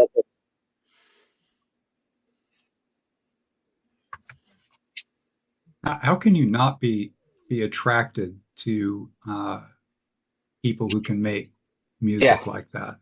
You're just going to draw you're going to draw all kinds of weirdos and lunatics to you. Right. I mean, just on my Substack alone, I get a bunch of weirdos and lunatics. Fisto, you know how many people I've blocked? You know how many people I've blocked in the last 2 weeks, man? Dude, you're the Brian Wilson of podcasting. Yeah, but you've been on a tear that I am jealous of, my friend. Man, I used to be the guy that got all the weirdos. Yeah. Now Alexander shows up and is like, just gets out the Romanian, and then all of a sudden. And the crazy part is that I'm not even out looking for it or posting inflammatory drama stuff. They'll come on some random post about I don't know, Wish or something like that, or the fucking magic robot or whatever, and they're like, well, you're blah blah blah, Jay. And I'm like, okay, man, come on, what does that have to do it's like how I posted that quote about the quote from Umberto Eco describing Substackers. He was describing conspiracy theories, and it always goes fools. Yeah, that one right there. Morons and lunatics. And it always goes down. It always goes back to the Templars, and we could that when I read that, lunatic gang here. Yeah, I actually Templar when that quote, right? That quote was I had it saved on my Kindle file when I first read the book, and I was looking at it, and I was like, oh, that's perfect. That it's the synergy of this week that the quote spoke to me again, because I'm like, you replace Templars with what, right? And it's like every post goes to that. It's like, okay, somebody comes on your thing, starts talking about stuff. It's kind of normal. The second comment, and you're like, okay, yeah, we're getting a little bit crazy now, and then boom, Templars on the third post, and you're like, okay, all right, man. I hope you're getting paid enough by the FBI to try to bait me into anti-Semitism or whatever, and right. It's just there's some insane people, but what really helped out Mr. Manson himself is that he had a bunch of hot girls that were basically his prostitutes. And my personal theory, and it's a non-educated theory because I don't know the files and stuff, I think he was a pimp, right? And I think he was their pimp. And I think these guys, most of these musicians from the 60s were actually kind of dorks when you really look at, their lives before they became pretty famous. And here comes this freaking guy with a magnetic personality and I don't know, 20 easy chicks with drugs, right? Of course you're going to let him hang out with you, man. Yeah, he's bringing 15 naked girls to your party, Terry Melcher. Occam's hoo-ha. Right, exactly. Right. These guys were the skeleton key. The skeleton key to rock and roll is just naked chicks and drugs. Right, but I think in a way, Quentin Tarantino in Once Upon a Time in Hollywood, he kind of showed that. He almost got Brad Pitt's character, picking up that little skis bag on the side of the road, right? And that's why he went to the freaking ranch over there in that movie, right?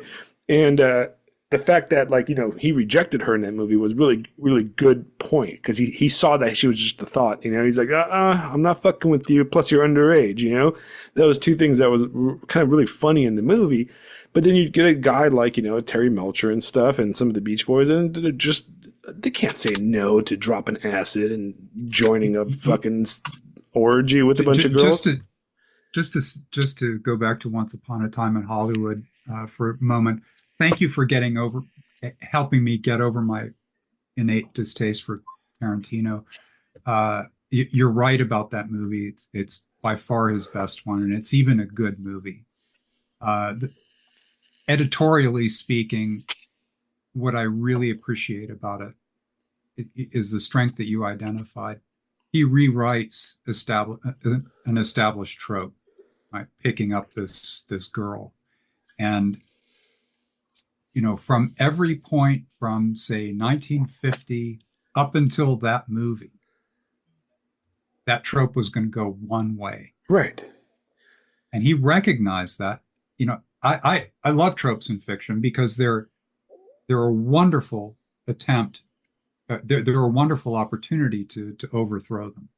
And when you do, Sky Hernstrom is particularly strong in this regard. Yes, he is. When you do overthrow them, you gain a lot of power. Right. And for you guys that haven't seen the movie, Once Upon a Time in Hollywood, the scene Neil is talking about is Brad Pitt's character. I forgot his character's name, but anyways, Brad Pitt's character, he's a total Chad. It's probably the best Brad Pitt has looked in any movie, in my opinion, right?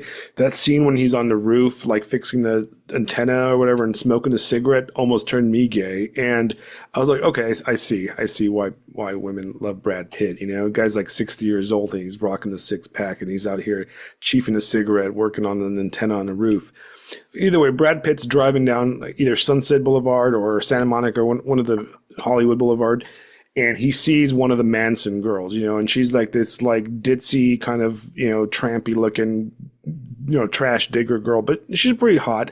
And she kind of like smiles at him and waves and blah, blah, blah. And he goes on with his day. He goes to the studio, comes back on the way back, and he sees her again, but now she's like, you know, hitchhiking in the opposite direction. The first time, and this is where the trope gets kind of initiated, he pulls up at the stoplight and she's hitchhiking and she looks at him, but she's hitchhiking away from where he's going. So he like points in the direction he's going and says peace and leaves her ass, right?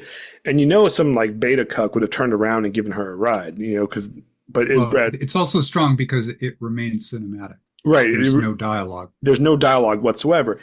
On the way back, he's going the way she is going, and she's still there, like thumbing it, right? So he like lets her in, and they're driving, and she's talking about drugs or something. I forgot. He keeps on asking her like where she lives and or where that kind of stuff.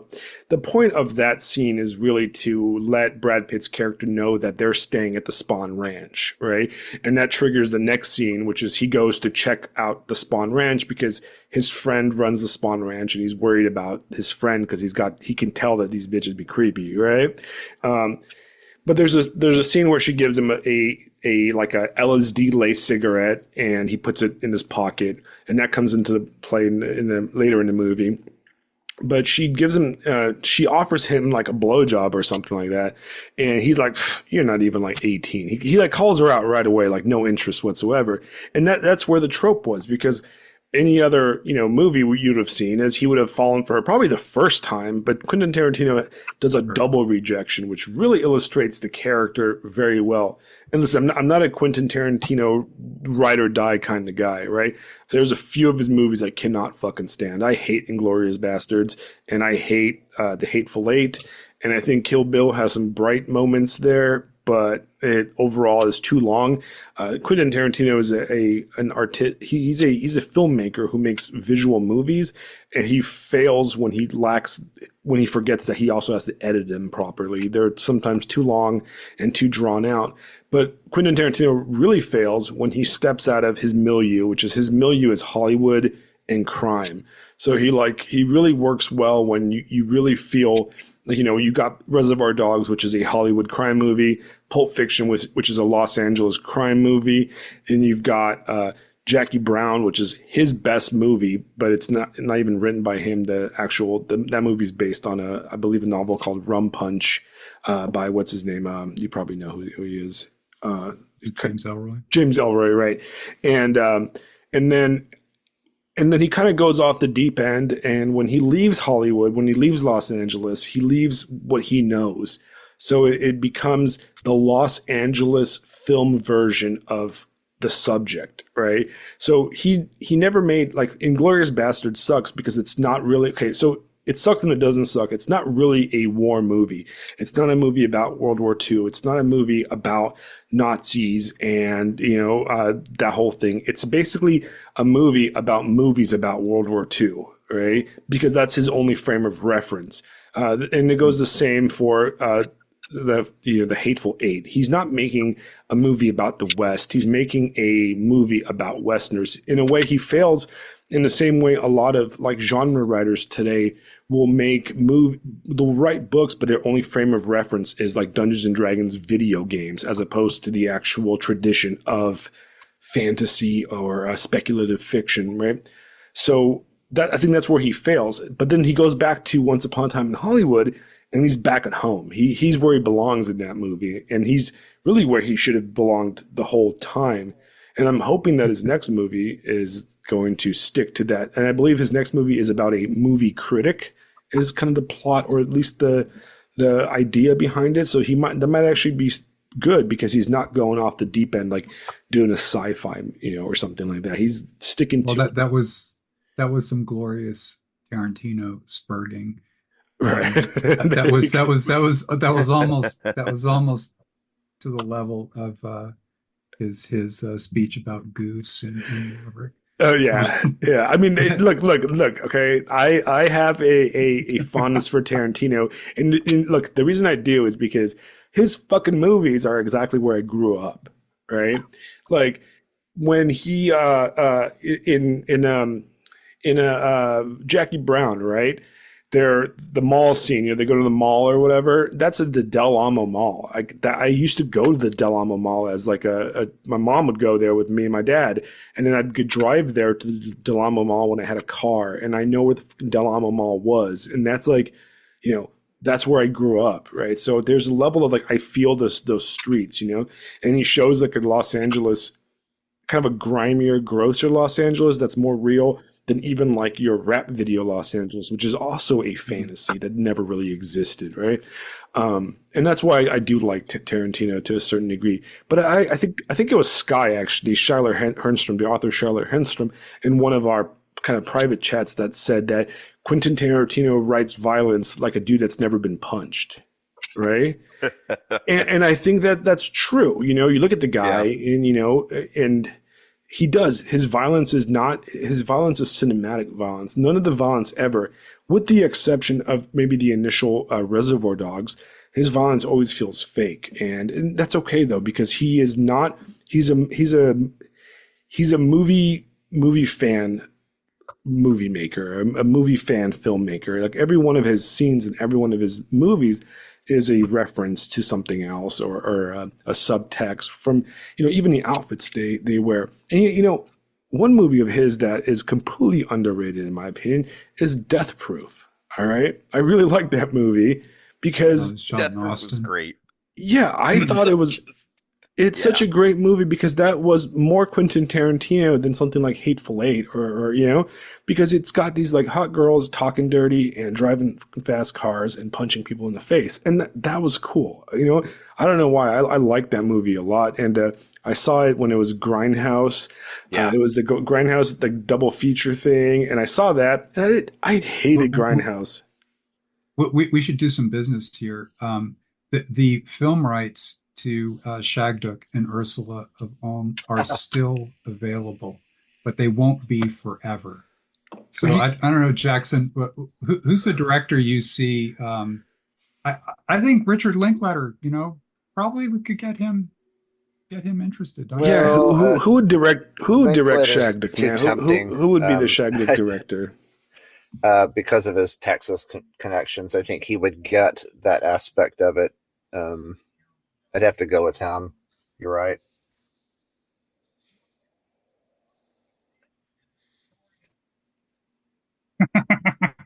I'll draft the correspondence. What did he do? He did Boyhood, Eternal Sunshine of the Spotless Mind, right? Apollo 10.5. Oh yeah. Wonderfully Texas, that film. Yeah, no, I see. Dazed and Confused. I mean, yeah, I can see that. Everybody Wants Some. Slacker. Everybody should see Everybody Wants Some. It's got the same. It's the same time frame as Shagduk and Ursula of Ulm. Okay. Have you seen it, Jackson? Yeah, you'll go out of your mind. I think I'd want David Lynch to trouble with that direct is it would my be stuff. a Lynch movie, and It's kind of if we can't. Oh no. That is the problem. It'd become a Lynch movie. I think that's entirely what Alexandru intends, is that it would become a David Lynch Yeah. film. I say this all the time on every episode, but I work with a bunch of young guys and girls, and one of my goals in life is that I'm a wizard of some sort, and I like to kind of like force my recommendations upon them, and I get them to read all this weird stuff and like watch all these weird movies and stuff. And I have gotten basically all of them to watch Twin Peaks, and they're all the way through Twin Peaks now.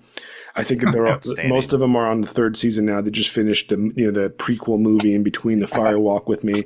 So now my work chat is basically Twin Peaks memes, and I love that, and it's like I'm always like, okay, now you watch Twin Peaks. Now it's time to move on to the next level of darkness. Okay, let me see what I got for you.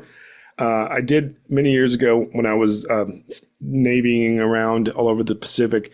I was stuck in this little camp for a few months, and we had a projector, and I made everybody watch like True Detective, all the David Lynch movies, and I was just watching it by myself. I'm just sitting here drinking wine, red wine on the couch outdoors, eaten by malaria-infested mosquitoes, and listening to Lana Del Rey really loud. And people would be like, oh, Alex is on his suicidal ideation kick right there by himself.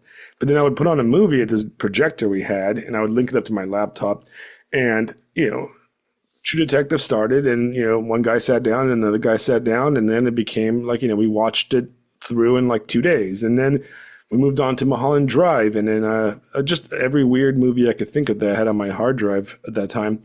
And one of my coworkers, he's a senior guy like me. He towards the end, we were sitting around at a restaurant having dinner together, and he's like, man, you fucking ruined these kids. I'm like, what do you mean, man? He's like, you just fucking ruined them, man. They were all normal, motivated young guys in the military, and now they're all fucking weird, watching weird shit and talking about like all kinds of crazy stuff, like dimensions and like magic and existentialism, and like you're just like a cult leader. I'm like, oh, okay. And I think he meant it as an insult, or he told me to knock it off, but I took it as the greatest compliment of my life. You know what I mean? Chief Demodo. I'm like, listen, guys, okay, just because your third eye hasn't opened yet, I can help you. But yeah, I mean, this is what I love about this podcast is that we start off talking about books we're publishing, and we're talking about wide-ranging conversation, and that's what makes it wonderful. I do kind of want to take it back to books, though. Well, not back to books, but back to writing, because honestly, we don't talk enough about writing on here, even though almost everybody we get through here has written a book or is writing a book.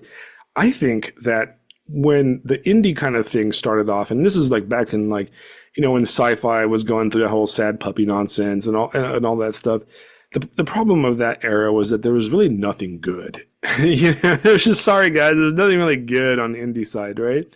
But except for Sky and a few other people, but for the most part, it kind of cool, But now you've got a lot of great stuff. You got stuff like fucking Caleb Caudell, whose stuff I love. I think he's great, and he's dropping his, small independent publishing house. Also, I believe his is out of Australia, and you have a lot of like really good people coming in on this market, and I do. That does make me feel good. Like for the first time, like in many years of kind of doing this, like I pick up a book and I'm like, okay, this is on par or better than a lot of stuff you can pick up at Barnes and Noble, and that makes me happy. And that's what's great about it, is that at this point, when I see an independent small publisher like yours, Neil, and you give me something like Shagdick, I know it's going to be better than the romantasy book that is front and center at Barnes and Noble. Like I just know, Thank you. That's a really low bar. It's. I don't know. For a few years, I was kind of hoping that, partly you're doing it here, but there needs to be a new curatorial or critical class to emerge. Not everybody can be a writer. Not everybody can be an editor. And certainly not everybody can be a critic. But I don't know. I mean, I vacillate between, total despair and private triumph. I mean, that's ultimately okay. But to be fair, that's ultimately because you are a writer and an editor, and most of us that are neither writers nor editors also oscillate between despair and, mostly in my case, despair and despair. And So, I mean, I guess maybe that's the 21st century mode of existence, right? Those guys back in the 19th century had it easy. It would be nice if we could get back to, I don't know. I don't fight against nostalgia too much. I think that between the ages of 14 and 18, so many of your tastes are set forever. I think, for me, the apex year in music is 1979, and that's not even up for debate. But whoa, what's that weird noise going on there? Who's move it out of my way? Slamming stuff around?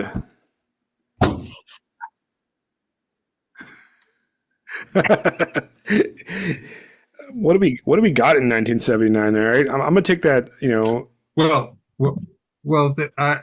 It is not to discuss music, but really, what I miss about that time would be in a social situation. No, we're talking about school now.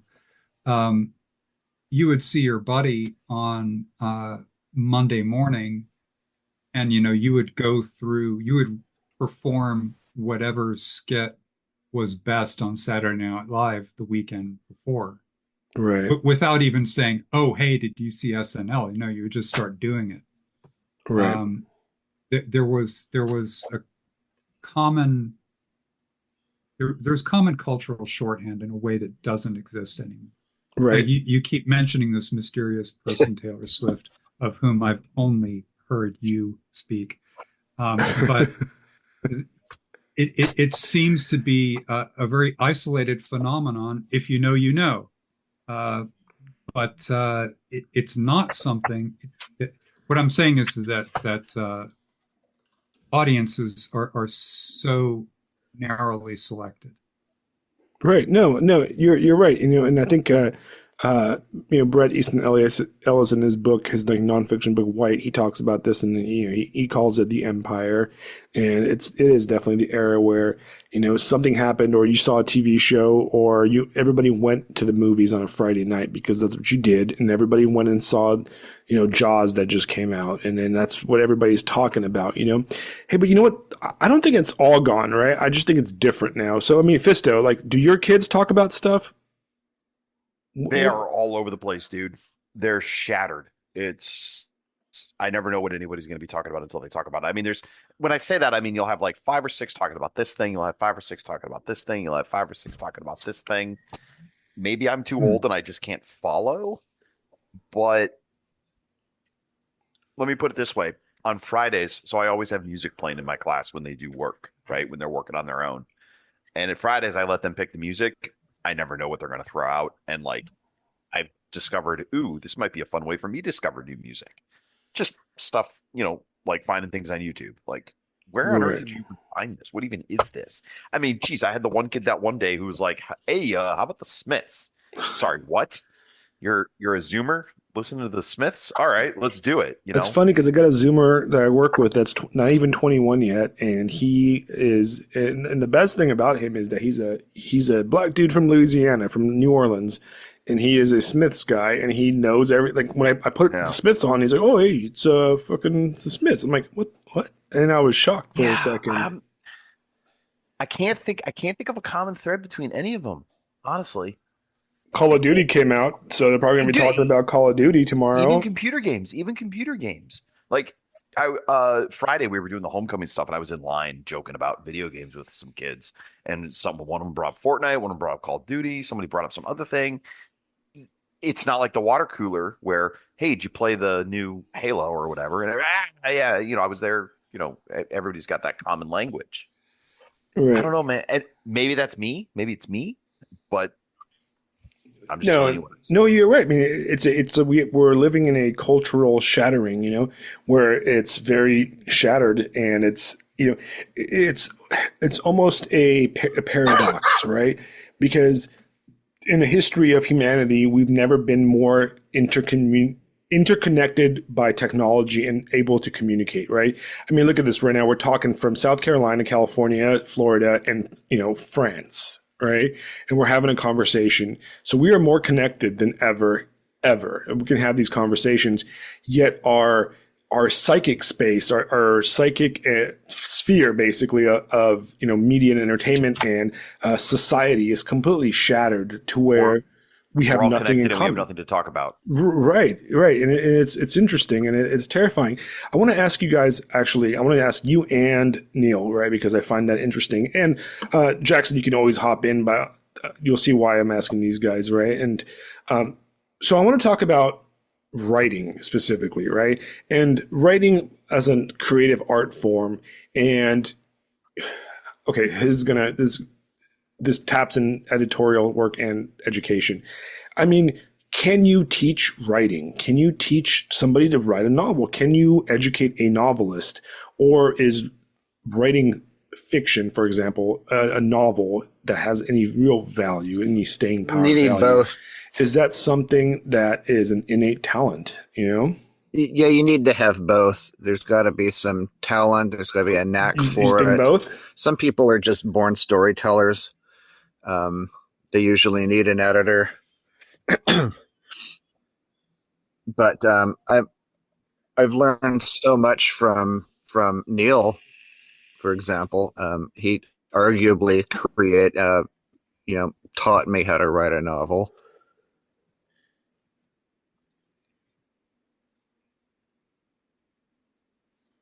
Right. Because you see in on Substack, or really any single social media type platform, as soon as it kicks off the ground, you are inundated by people telling you what to do to write. Write this way, or this is how you do it, or here's my writing advice, here's my book on writing, here's this, and this is what I learned in my MFA program. And there's one dude on there that writes about his MFA program that he teaches, and I saw one of his posts and it just pissed me off because he talked about how great Stephen King was, and I was like, you high, dude, right? I'm like, if I paid I guess you don't pay for MFAs, you could accept it, but if I was hustling, yeah, sure you do. Oh, I mean, sure yeah, you pay. Yeah, sure you pay. You Are you pay kidding? somehow. Yeah. I mean, you have to be minimally acceptable to whatever school you're applying to. I mean, socially. And if you meet that requirement, then you pay in the form either of tuition or in terms of opportunity cost, because usually you're in your mid-20s, right? And you're at least smart enough to get into an academic environment, which means that you are missing out on all the money you would be earning in a normal job at that time. So even though I didn't cut a single check for tuition for my MFA, you figure I would have at least cleared what, I don't know, $30,000 a year. Right. So when you look at it that way, you do pay. You pay very high price for anything in the humanities. Right. But to answer your earlier question, can writing be taught? Not to people who already think they know how to do it. Okay, that's that's actually a really good answer. I see what you mean. Because so, I think you can't argue with people about that. Right. But a lot of people, you mentioned Substack before, so a lot of people come with the notion that they already have everything they need. And, my answer to that is always fine. Great. Yeah. See, I have the opposite problem. Sorry, go ahead. Yeah, no, please. I have the opposite problem. I have a bunch of kids who don't think they can write. Even if they can, even if they know, it's a lack of confidence. It's a lack of, what if I look stupid? Well, that's the big thing I keep dealing with. But that's probably normal for that age. Yeah. Yeah, you can't cure that. But I mean, there are tricks to it. Yeah, I mean, I think children, especially, well, young adults. Yeah, too, young adults. They respond well to formal exercises. So you show them a few tricks, to. I can't fix it, but I can show them how they can fix it. Right. I think that's the key. That's really like where at least at that age, that's what you got to focus on. It's like, here's some tricks and stuff, and Yeah. Ultimately, if there's a talent there, that there's a spark and there's a desire to go on further, that they will. I think the spark that I keep finding is 3 months into the year. I keep asking kids. I ask them a question, or I ask them to summarize something, or I ask them to do something, and it's, what's your gut tell you? What's your gut tell you? Just spit it out. What are you thinking? I see something up there. Just spit it out. Don't overthink it. And then they're like, whatever the answer or whatever they think. And I'm like, good, let's build on that. And then will you teach, do you teach classics? Is that? I teach social studies. So the class is called World Cultural Geography, but it's basically, I think of it as like Introduction to Social Studies. So like an intro social studies course for ninth graders. That kind of be the best way to think of it. So like something that preps them, because in Florida you take world history and then you take U.S. history, and then U.S. history is like the one you have to pass to graduate. So I'm kind of early in that process to prep them for that. I see. This wouldn't work with ninth graders, but I mean, one way to go would be to teach them who Cicero and Seneca were, and then understand that the two, those are the two basic forms of rhetoric in English. And that breaks out into a very describable lesson plan, which can be, you can take an idea and treat it in a Senecan style or in a Ciceronian style. I want to try that regardless. It actually sounds really interesting. Yeah, you can simplify it in a way, right? And you can, when I was in ninth grade, I would have loved that concept. If somebody put that for me in ninth grade during like an essay writing, kind of class, I would find that fascinating, and I would probably go down. Yeah, you have to make it very simple. I mean, right? It sounds. I'm speaking in shorthand here, and it must sound terribly pretentious, but Seneca is a running style without subordinate clauses, and if there's a compound sentence, it's always conjoined with and or but or. Whereas Cicero uses subordination in periodic sentences. I mean, it takes some time to set those ideas out, but it seems like that would be an objective. If any of your students are taking Latin, then they'll be delighted. It's funny you bring that up. None of them are, but I've started. No. I don't know Latin, but I'm using Latin in class, like basic phrases and basic stuff like that. And I have a couple of classes that are like, "Can we learn more Latin? This is kind of cool." Mm-hmm. Maybe this is a door to walk through. I took one Latin class, and it wasn't a very fascinating class. It was actually kind of dull. It was like a Latin for like healthcare providers, like a basically.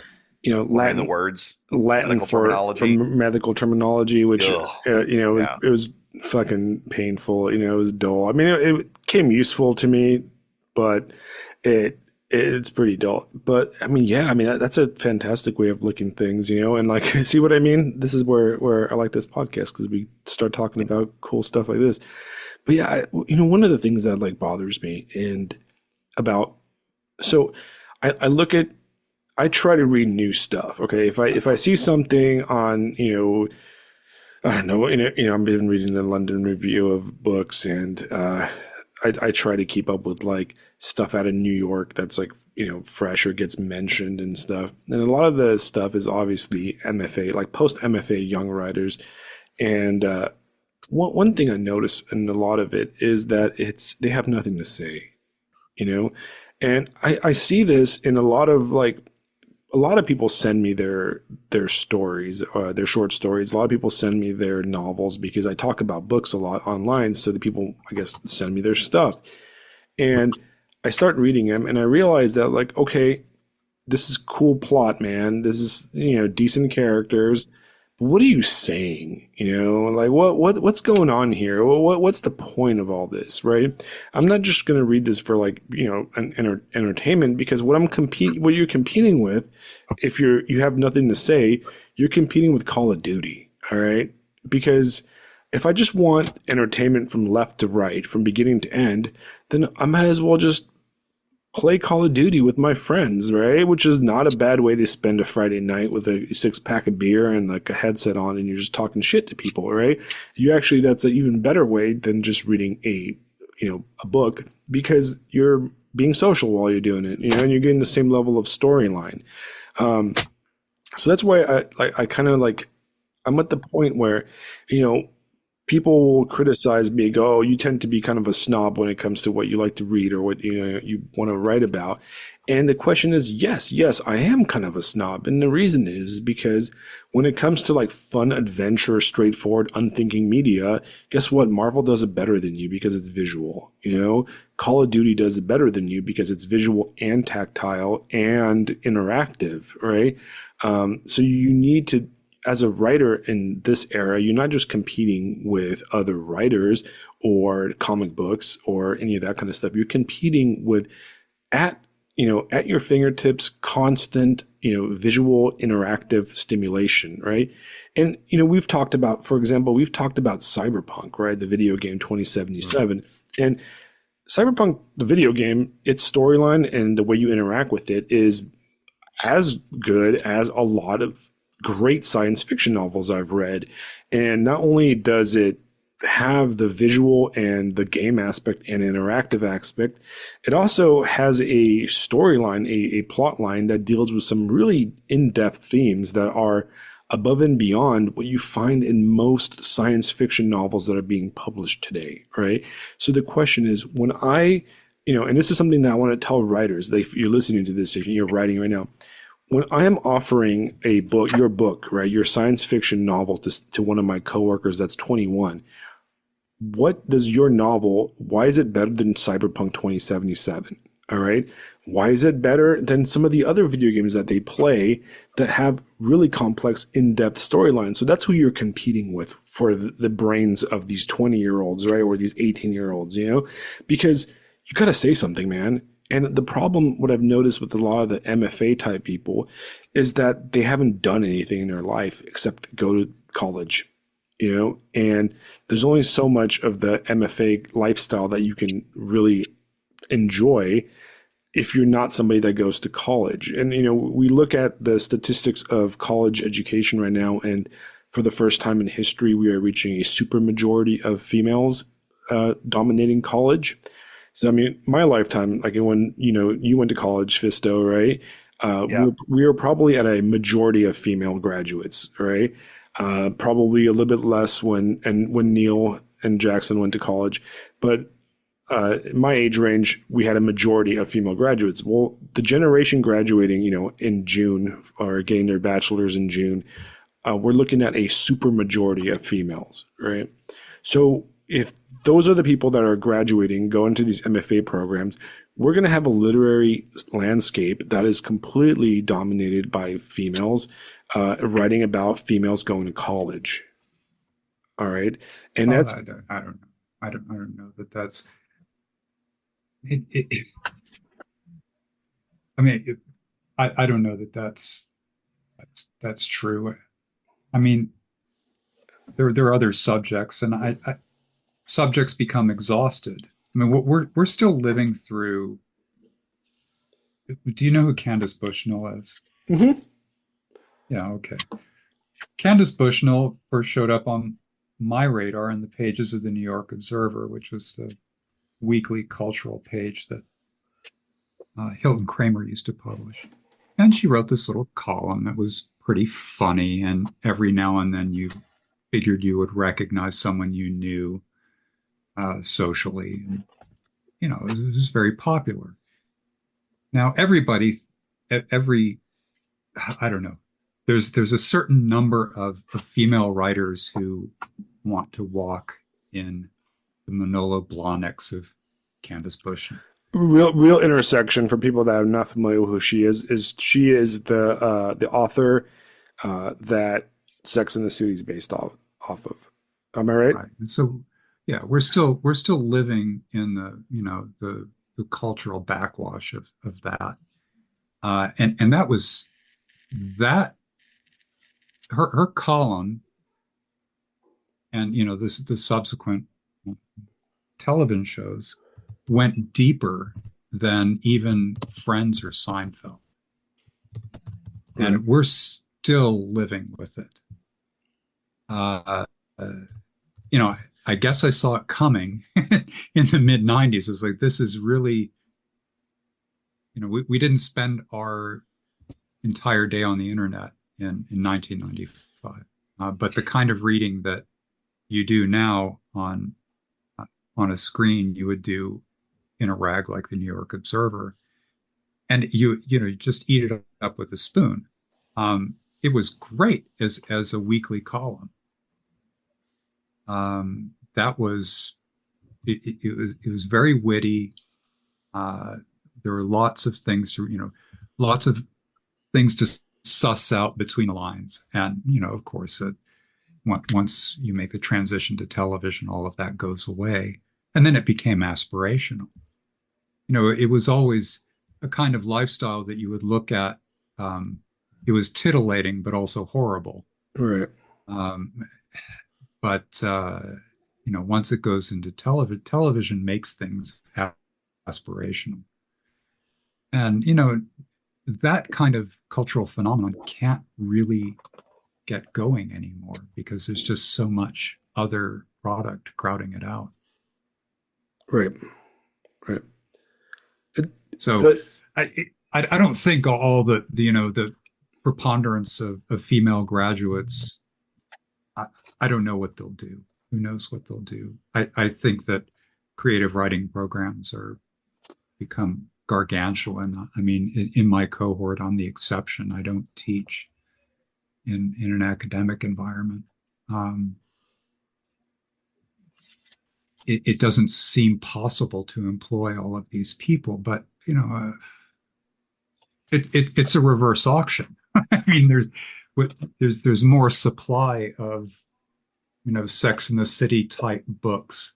I heard someone calling them discourse novels, but I'm somewhat convinced of the category. But that's a good descriptor, and it seems like right now the literary scene is dominated by the autofiction kind of stuff. That seems to be the big thing, and now it's also the big punching bag where everybody kind of criticizes the autofiction. Your objections are seated in style, I think, ultimately. I mean, there's a kind of, I could never get, I would expose my age immediately. I mean, you read a line of mine and you know that it's not from the discourse novel era. It's from a time already past. It's very strange to feel this way. I think every writer imagines that they're young and new when they sit down, but I'm getting to the point where certain styles exhaust themselves, and you've seen it again and again. What you are all experiencing, those of you who come up with social media, is what it is like to read a slush pile.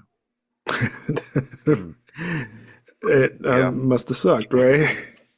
I guess I should explain what a slush pile is and not assume. A slush pile is the pile of manuscripts that come to you in the mail, back in the day when we used the mail, if you were a publisher that accepted unsolicited manuscripts. So unsolicited manuscripts is what I'm talking about. And they were kind of a pain in the ass to deal with because they had to be physically opened and put back in their envelopes and sent away at minimum, right? You slap a rejection slip on it or whatever. But, you would look at them briefly just to make sure that you weren't tossing away something that was golden. But it's like reading Twitter.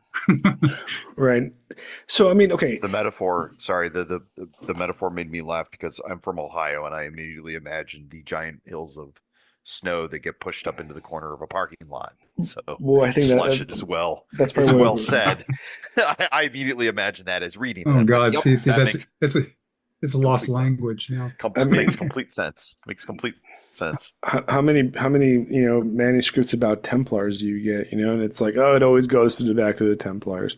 But hey, look, we're dooming and glooming, right? We're dooming and glooming here, which to a certain degree, I'm not that big of a doomer and gloomer when it comes to things. But what I want to look, you look at the environment, right? The writing environment, the reading environment, the media environment, right? I hate the word media. I don't know why. It just sounds so fucking stupid.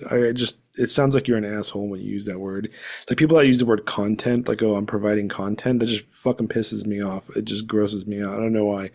But our greater media environment, right, that we're in today, right? It's completely schizophrenic and disjointed and itemized, and to use the Baudrillarian terms, it's atomized, right?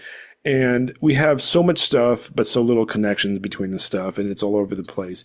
But the thing is, though, there are readers out there. You have like my wife. She reads those romantasy novels, right? And she'll read some Sarah J. Maas or whatever, or there's tons of new ones out every day. And you look at these books, right? And you go to Barnes and Noble, and these books are like the size of like 17 Bibles taped together, and there's like 7 of them in the series, and they all came out, and they're all selling out, and there's thousands and thousands and thousands of people talking about these on like Ass Talk or whatever the fuck, Book Talk or whatever, and Instagram and everywhere. So there's people reading it. There's people going out and buying books and reading them, right?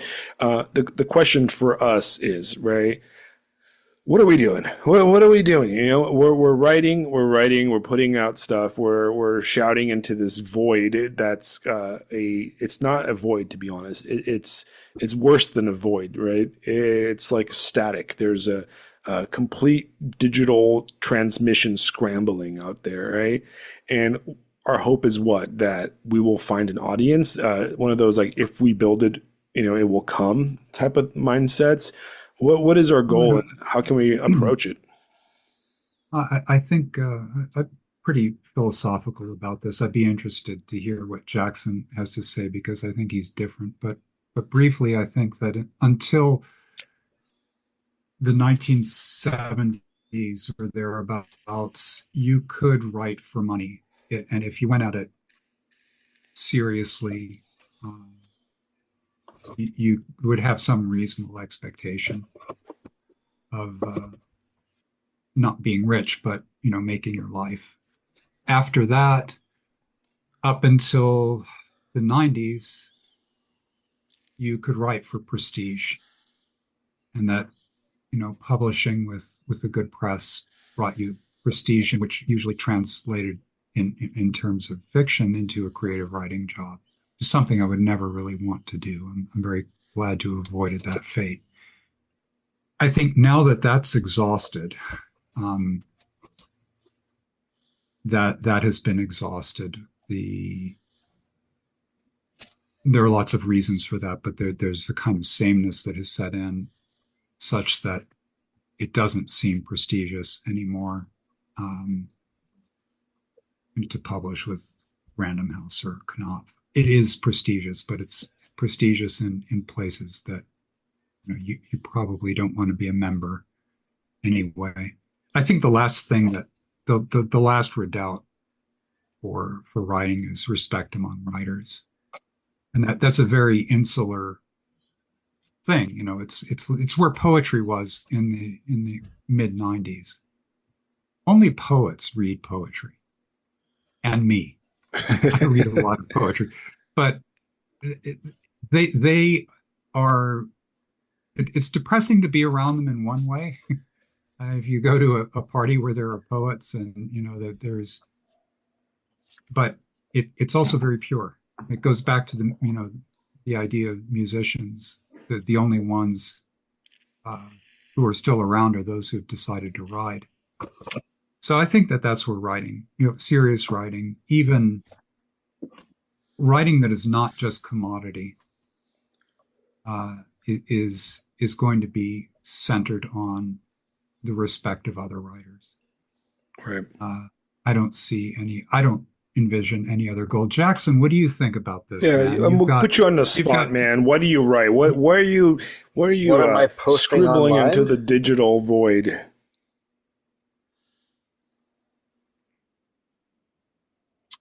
No, Well, just no. I had a lot of Why do you write? stories Why'd you write that Shag Dick? Why? I needed to mean, be told, why? and I tried to write them down back in the day in the '90s. I did a series of zines that were presented as the diary of some random asshole. But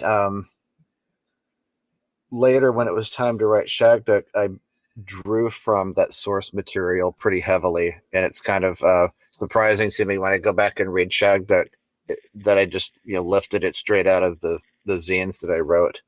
A lot of it. But the question then was, where do I go with it? So I write because the stories wanted to be told. I have a creative urge that needs an outlet. I've always been creative. Back in the day, I was in bands, but that requires the collaboration with other people. And I discovered after I discovered I was a terrible artist, that writing was something I could do anytime, anywhere by myself, and that's where that started. But I've got a few more books in me. After that, I don't know. There may be a time when I come to a stopping point if I have nothing left to say. Um,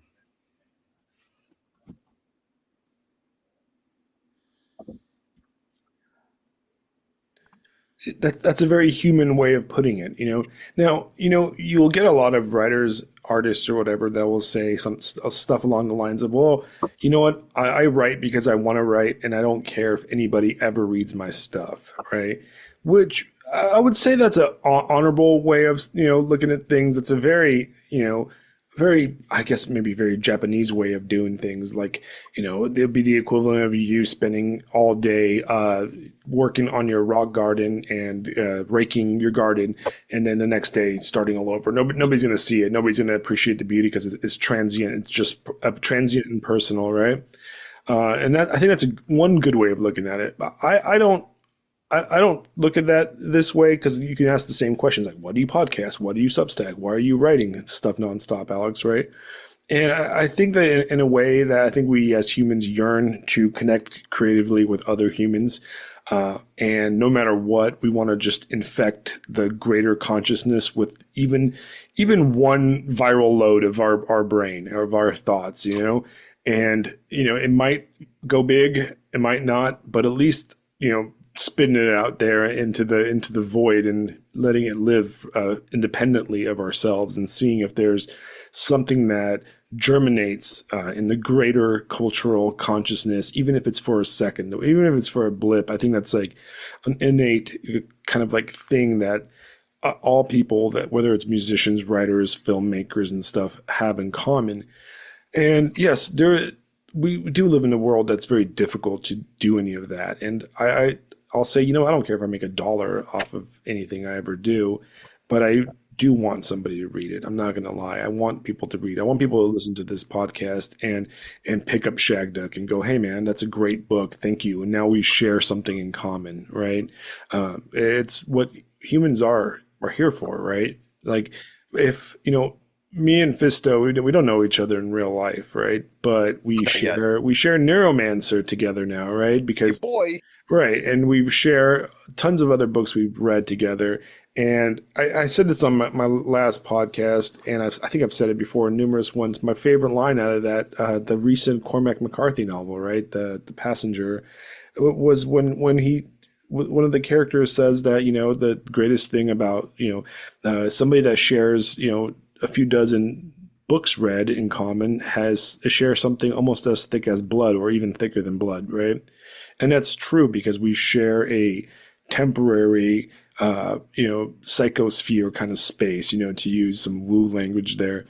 And I guess that's why I that's what we're doing this, right? That's why I support, I want to have you guys on, and I will throw every dollar I have at Pilum Press and everybody you put out.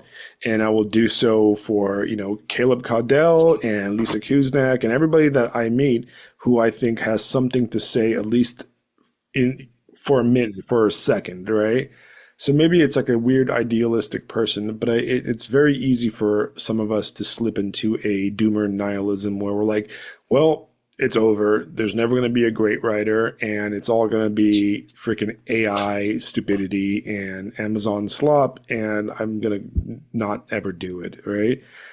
Alex, it's be the creepy record store owner you wish to be in the you wish to see in the world. Exactly. That's what it is. Hey, I got all the good stuff in the basement, kids. Come on down. Right. And if I creep up on some kids, at least I've succeeded somewhat. And that's how I look at it, And I mean, obviously, Neil, you whether you agree with me or not, there's some part of you that believes some of what I say because you're still publishing stuff, right? You're finding these great writers and publishing them, And you know what? I think that the world would be worse off if you didn't put out Shagduck, and the world would be worse off if you never put out Sky stuff. And by the way, if you guys never read Sky stuff, he's a total recluse and does not use the internet except secretly.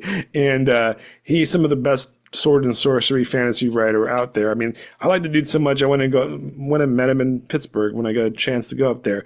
But that's the thing, guys, right? Like deep down. Thank you, Alex. I really appreciate that. You obviously have to believe it, or else you wouldn't be doing it. Because honestly, if you are a mercenary, look, I'm gonna do some simping for you real fast, right? But I've read your stuff on your own Substack, right? I've read the Swing Thoughts and Roundabouts. And you are a fantastic writer. On top of that, I know you're a great editor because, spoiler alert, you have edited some of my short stories. And I remember I sent you a story once and it was like, you got it back to me in like 5 minutes, right? And I looked at it and I was like, holy crap, everything I wrote was crap and everything you recommended was on point, And I turned it around and I got it published like that morning, And I was like, okay, all right, this dude knows what the fuck he's talking about, And, you're obviously believing that kind of stuff, and I do think that the world is a better place because there is weirdos like us having podcasts, collecting old CDs and records and talking about music. The world is better for people like Quentin Tarantino who keep old film like film celluloid movies and show them in his movie theater and stuff. Right? He's fortunate because he's rich and he's made it well on his own talents and merits. But I mean, I think it's important that he does stuff like, what he does with his movie theater that he owns in Los Angeles. If you guys don't know, he like he shows old movies and that kind of stuff and exposes tons of people to it, right? And I think that if you were a mercenary kind of guy, Neil, you have the skill and the talent to take a bunch of schlop writers, that are writing shit, sci-fi or fantasy right now, and turn them into the next Sarah J. Maas, Twilight, or whatever, and you could become a millionaire just by selling like some romantasy stuff. Oh, no. Right? No, I wouldn't. It wouldn't go that way. I mean, it just,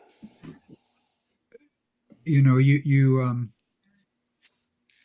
answer to that is very long, but I think that the most coherent thing I could say is that you get into your attentions refine themselves to the point where you get interested in how sentences are put together, and then you get interested in how paragraphs get put together and so on, and you don't really ever look up from that, and that's been true of every editor I've ever met. Jackson and I were chatting about Leonard Cohen earlier today, and I was reminded that I don't remember whether we discovered Leonard Cohen. I think at the same time, I dated a girl who was into Cohen, and she told me about his book.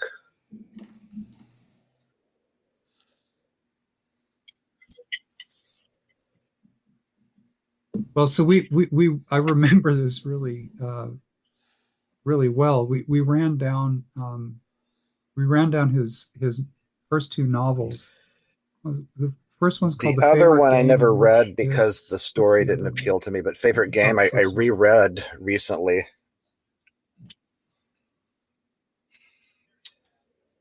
I wish he had written more novels. What'd you think?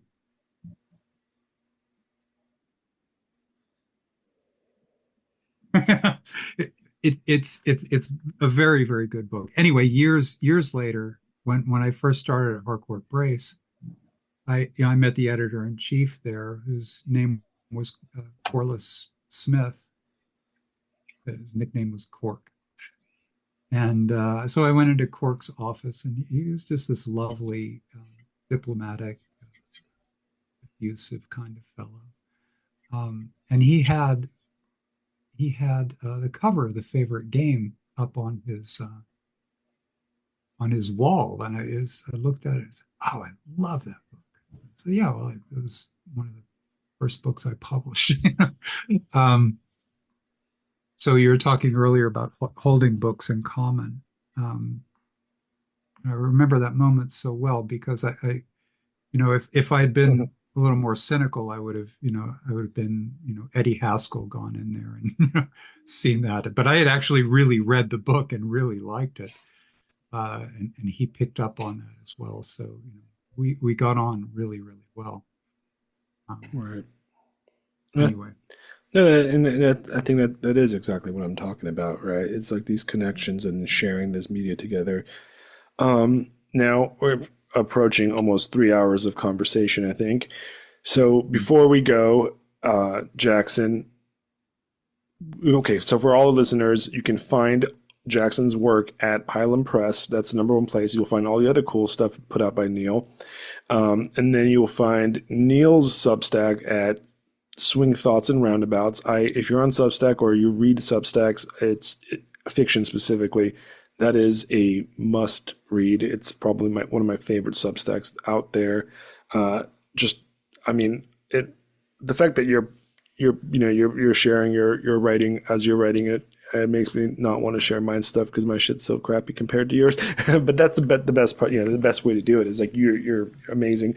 And then you can also find Shagdick and everything on Amazon. I know Goodreads and all the different stuff. It's everywhere. Ursula of Ulm is the follow-up, and it's also fantastic. I finished it already. I read it twice because I read the proof copy you sent me, Neil, and then I read the final.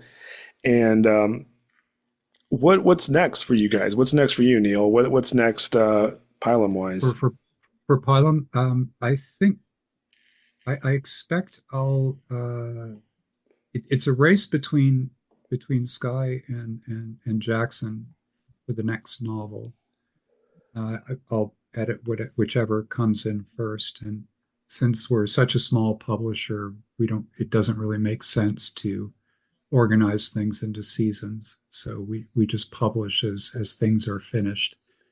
Then I That's a expect book I'd like to read. a book called Winning Secrets from Jeffro Johnson. I can't wait to read it myself. I'm going to read that one too, just because some of his ideas are interesting. Well, even if you don't find his ideas interesting, his expression of them is always engaging. I enjoyed his first book he put out.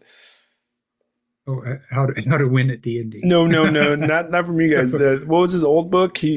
Appendix N. Appendix N, right? He did a wonderful survey of Appendix N from Dungeons and Dragons, which is a list of source material behind the first edition of Dungeons and Dragons that Gary Gygax compiled.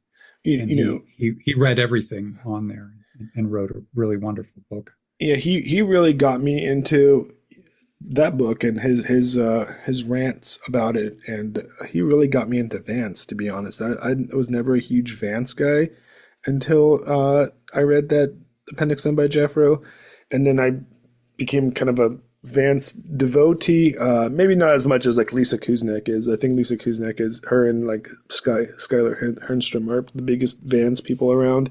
But yeah, so I got to credit Jeffro for that, and he also he got me into Fritz Lieber, which is another like was a 1950s 60s kind of sci-fi fantasy writer that did really inspire like Dungeons and Dragons, and he kind of really brought in that kind of like lo-fi kind of fantasy that you know, if you look at modern Dungeons and Dragons, oh god, we're gonna go there. Okay, if you look at modern Dungeons and Dragons, I don't want. We're not going there, but real quick, you would think that it's inspired, and like the kind of the thesis of Jeffro's appendix and a lot of his work is that modern editions of Dungeons and Dragons are fraudulently or wrongly attributed to being inspired by like stuff like Tolkien, you know. When Jeffro's work is about cultural recovery, but done with an unbelievable, irrepressible enthusiasm. Right. He's like the Quentin Tarantino of Dungeons and Dragons in a way. You know what I mean?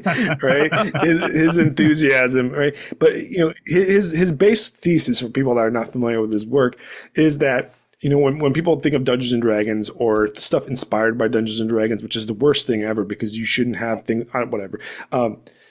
You tend to think of like Tolkien and that kind of stuff when really that wasn't the real inspiration. The real inspiration was more like Vance and Lieber and Howard and a lot of that other stuff from that era. And if you look at the Appendix N, for people that don't know what Appendix N is, it was at the back of the first edition Dungeons and Dragons manual. It was basically hey, this is what inspired us. Bam, and there's a list of books, right? And Jeffro goes through all those books and he kind of identifies some of the elements that made it into the game. Most famously, obviously, is the whole Vankian magic thing, right? Which means jibber jabber, all nothing to anybody that doesn't play Dungeons and Dragons or has never played it.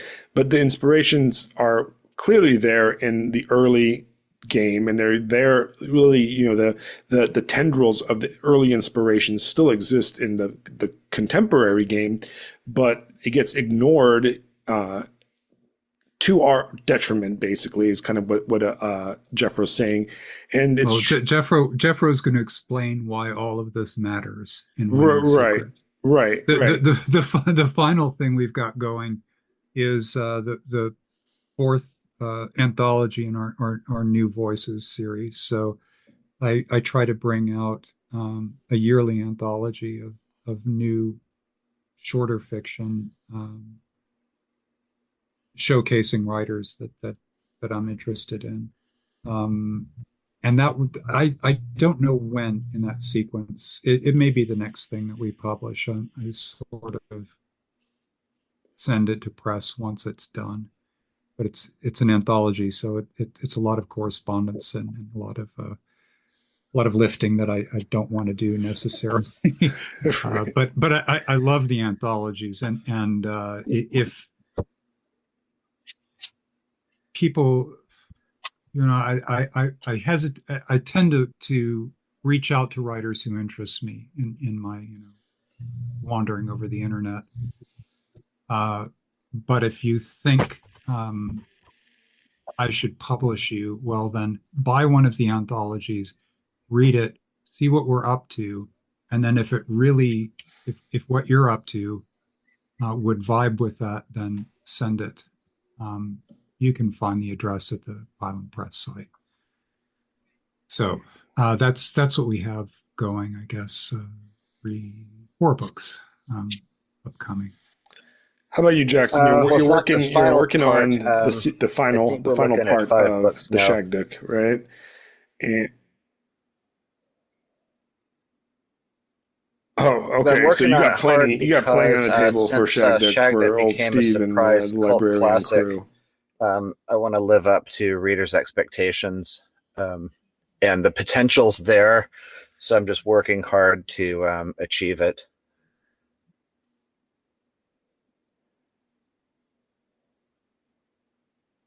You know, how cool is that though, by the way, right? That like I'm sitting here randomly, scrolling through X and I'm looking at, posts about Templars and, orcs and all the other stuff that's on X nowadays, right? And all of a sudden some random person I've never heard of that's not connected to anybody is like, "Oh yeah, Shagdick, you guys should read this," That has got to be the coolest thing because I think it's cool from my perspective because like, "Oh, I read that one before it came out." I feel like it feels like I discovered a cool band, like a local band I saw at the Roxy or something like that on a Tuesday night, and now like it's like big and other people are. So it just makes me want to like hop into slide into their responses and be like, "Oh yeah, JB Jackson, that's a cool dude. I know that guy. He's on my podcast," And I like that. I think that's pretty freaking crazy, cool. So but I'm sure it feels cool. I wanted to like write a book that I love like the kind of book that I want to read.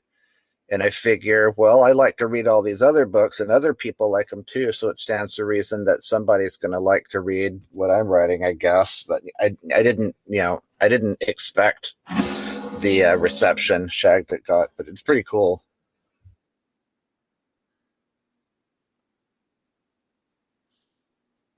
That's awesome. I mean, it's a great book. It deserves so much more than what it has. And I think, and this is the lament of the times, right? But I think in a different era, if you're writing around the time like Vance and stuff were writing, like it would have been a freaking, bestseller everywhere. It would have been mainstream as all hell. But we're not living in that era. So but ultimately, I'm glad you have a lot more to write, man. So I'm looking forward to everything. So keep sending me those galley drafts, man, because I like reading them. I want to know what happens next. All right, Fisto, you got anything for us before we go?